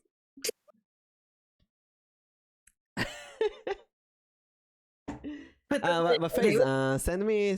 We have a guest list, and yeah, send me a DM to remind me. Actually, Now my next question is, Quinn, when would you like to be on the podcast? let's go. We're gonna pull people in. I'm gonna pull people in. Quinn can never wake up though. That's the thing. If we do a night show, maybe she'll join. Got the night shows. D&D people. I'm gonna players from D&D. I'm gonna put in general players from D&D because every time I will not have a guest, I can just go to one of the D&D campaigns and take one of the people from there, because those are people that I know them very well. We've been collabing for a while now, and and in general, you know, because they're clumped as a group that I collab with a lot, kind of tend to forget them as individuals for that. It's hard to take one of them because you think, oh, what about the others? Like, what? Let's say I take Faze. Maybe some people in a group are like, why her? What with us? And so on.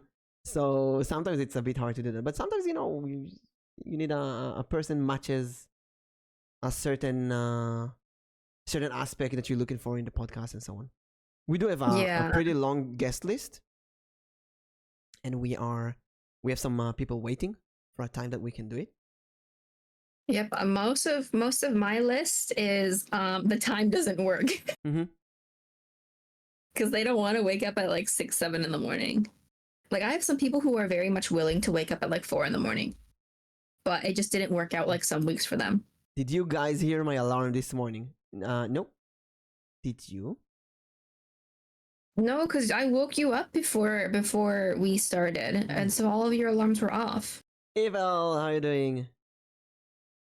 Evil, welcome in. Wait, we got through. Wait, it's been 3 hours? It has been 3 hours, yeah, look at that. We talked about a lot of stuff. We did. We should do it every once in a while. No guests, just chill. Good, kind of just like talk about questions that we didn't get to talk about before. Because sometimes we miss some questions that we want to talk about. Some behind the scenes experiences. Also, to everyone, we plan on taking, maybe after next show, like a 2 weeks break. And did you say you stream D&D? I am. Next week we should have 3 D&D sessions on, I believe, Sunday, Monday, and Tuesday. And maybe even 1-on-1 or 2-on-1 session with maybe Slight and Nyx, maybe Evil and Nyx, maybe Queen and Nyx. Maybe, we'll see.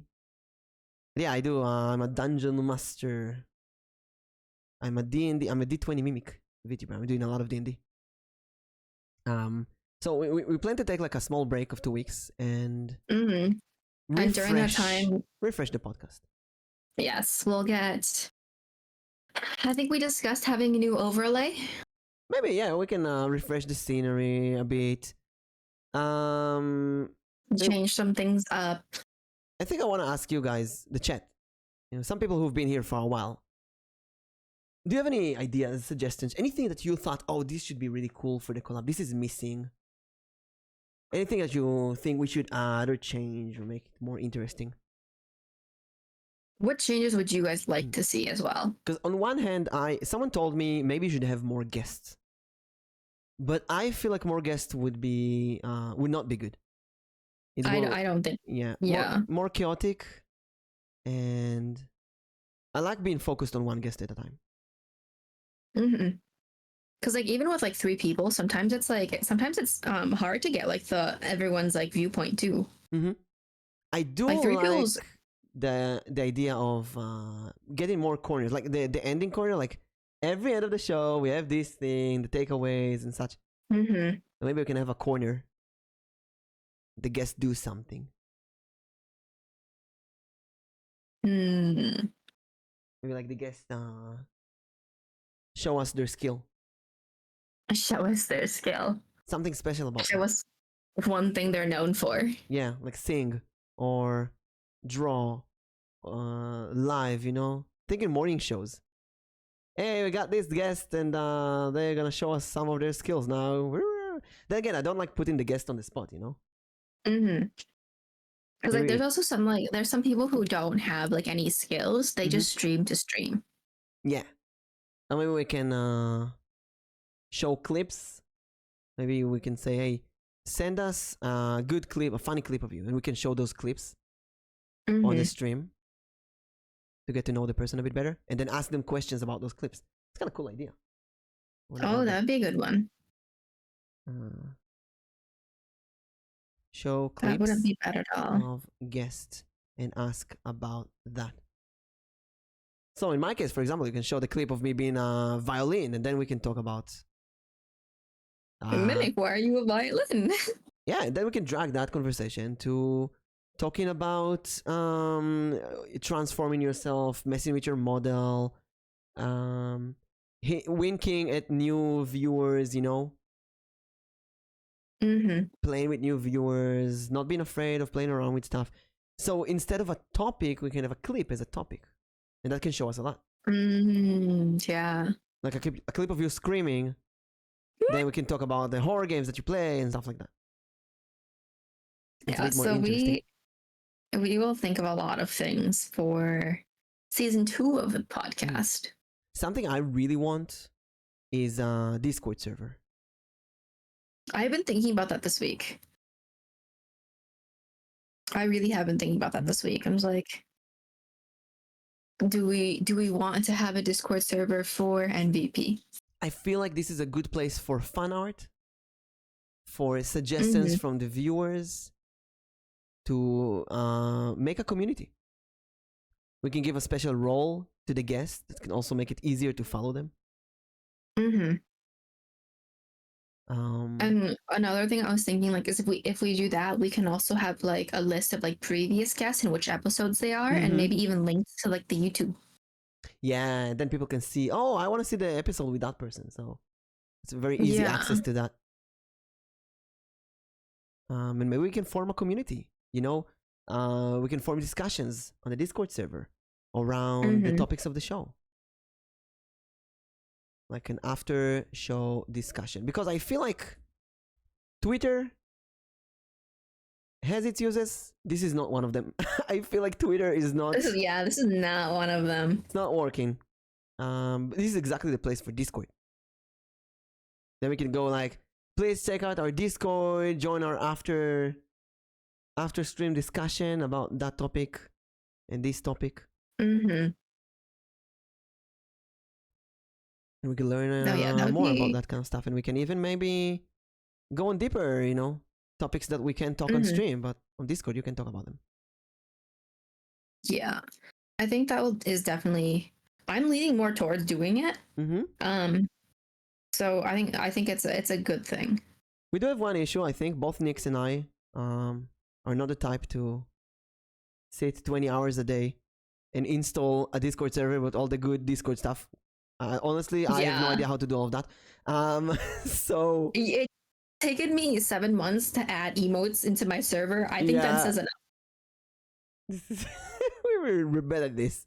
Anyone out there who wants to donate their services and help us and become like a community manager? I know that last week Ali offered. Maybe we can talk to Ali about that. And see. I think like it would be very helpful if we had someone who could really just like help us set it up. Because like I know how to set up the servers and everything. It just it takes a long time, and like you said, I'm not about to sit down for 20 hours to do it. And be like a community manager, someone who believe in us, and want to go on this journey with us. My issue with, I think this is like a good place to talk about, a good topic for the end of this podcast. I have an issue trusting other people because I feel like they will want something in return. Yeah. Like if I let someone do community management for me or mod for me, I'm waiting for the moment they ask me to watch their stream, mod for them, retweet their stuff, do stuff like that. Now, I would happily do it. But what if they ask something like that I don't want to do? What if they become, I don't know, a vTuber, they ask me to retweet porn or something like that? Going extremely... What if they advocate for something that I'm against? and they ask me to retweet that or to put it as an announcement in the DMs in the Discord. I think that's then up to us to give them the rules. Yeah. But we have to say that yeah. before, because I would feel bad saying that after they put the hard work and build a server for you, you know? I think that's something that we definitely would have to like say like, we appreciate your efforts in doing this. However, you also have rules. Just because you're a monitor does not mean you don't have rules. And it's not a job. We can't pay them. We don't have the money to pay them for that. We can at least like thank them like for setting up everything. If like questions go to them before going to us or something like that. Like still give them like the recognition that they helped us with it. Yeah, shout outs, having a special guest, obviously. But I feel like it's not fair, you know? It's like, oh, you're gonna work for us and we're gonna give you a shout. That's kind of stupid, you know? They're doing work. So it's a really weird topic for me. How to get mods or community managers or stuff like that. Yeah. And I think like, that's the lesson. Yeah. You should ask for help, even when you're embarrassed of asking for help. The worst you'll get is no. The best you'll get is yes, I will help you. Yeah. Well, I've seen the worst. The worst is being cancelled on Twitter. Like, that person asked me to do something for them for free. Cancel them now. That's just stupid. Yeah. That's just my comment. It is stupid, but I've seen someone get cancelled for that a year ago. Oh my gosh. They were That's just stupid. asking someone, the canceller, they were asking another VTuber if that VTuber wants them to clip some of their stuff. They want me to clip some stuff for you. I'm a good clipper. Here's my portfolio and so on. And the VTuber answered, I don't have money to pay you right now because I'm still a small streamer, but I can pay you with shoutouts and if I become bigger, then I will be able to pay you and so on.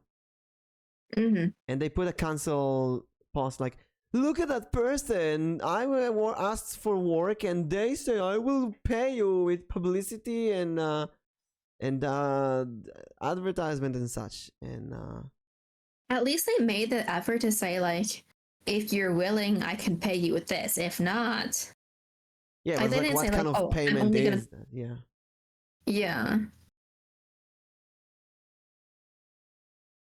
But then again, you know my position. If someone posts a cancel culture post, it's their fault. I don't give a shit what they did, what happened to them. I'm against cancel posts. I don't think there's a reason to do that. If it's something that involves the police, go to the police. There's no reason to cancel someone.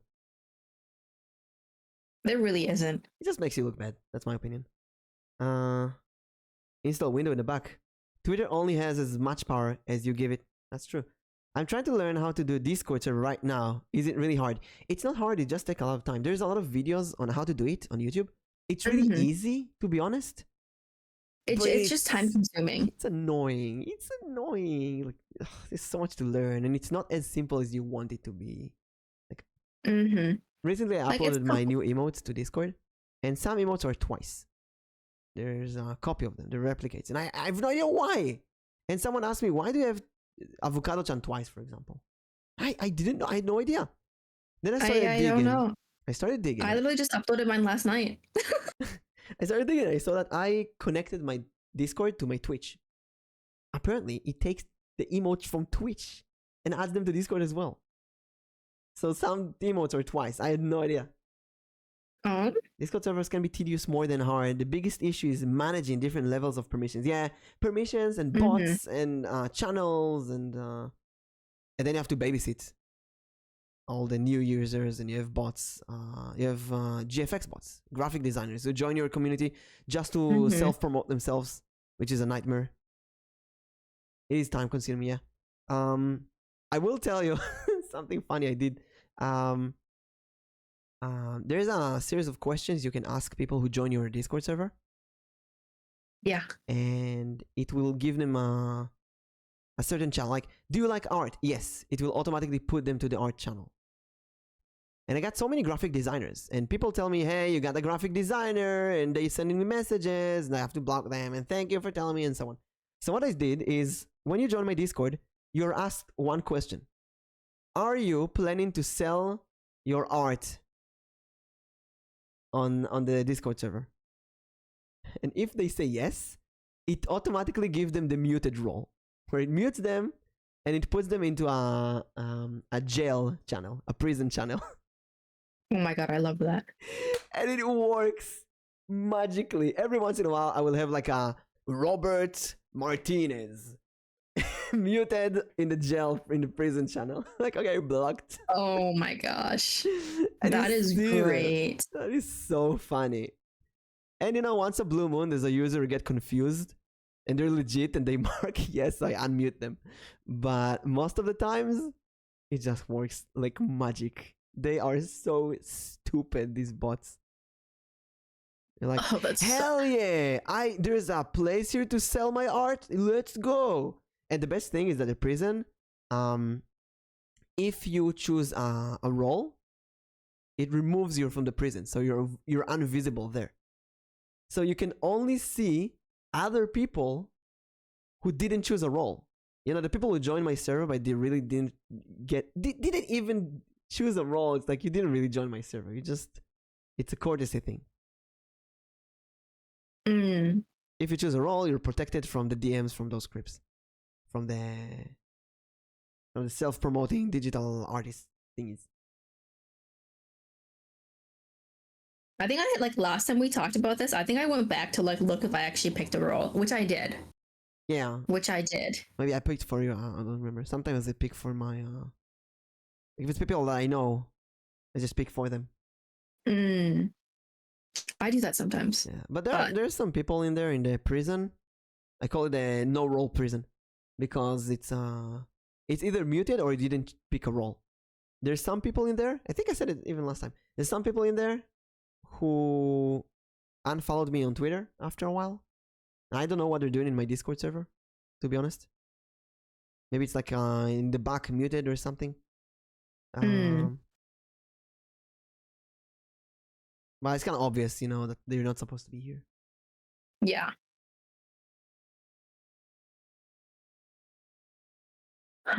So Mimic, what are goals? Our goals for next week is to make one TikTok for both of us. Is to make one TikTok. It's a 1 minute video. It's so easy to make. I'm gonna do it today. Today, after the stream, right now, I'm gonna eat lunch, and then I'm going to open my Filmora. I'm gonna edit the clips to TikTok videos that will make you proud, and I will start uploading. I'll put them on a schedule on YouTube Shorts, TikTok, Instagram Reels. You know what? Heck, maybe even Facebook. There was something else. What was it? I don't remember. YouTube There's Shorts? another. Yeah, Shorts, TikTok, Instagram Reels, Facebook, maybe. I don't know. Twitter, Discord. Put them everywhere, but mostly TikTok, Shorts. That's the most important ones. I plan to put them on a schedule, once a day, upload for the next week. Then I have a whole week to make a new batch. It would be nice just to like have them like ready for when you want to upload the next video. Yeah, ideally I want to make them automatically upload. Then I don't even need to think about it. I can deal with the next batch, you know. That would be nice. But we start by making one. We start by making one. And you know, after because that is how much I can handle. Yeah, after you make the first one, it's so fun and easy. You just get into this role. It's like a snowball. You want to make more and more and more. We'll see if that happens to me, or if I just decide to do something. Like I do one and then that's it. So but, let's see. Next week, Thursday? Yeah. Next week, Thursday, same time. The 20th episode. Can you schedule TikTok ahead? I hope you can. Maybe you can. I didn't think of that. I don't know if you can. I hope you can. I think we're going to raid Ash Delta, who's a Filipino VTuber. I collab with her this week. We played some Punishment Uno. She's really sweet and adorable. Ooh. As you can, but it's a dirty and rotten liar. Oh no! Then I gotta upload the manual, I guess.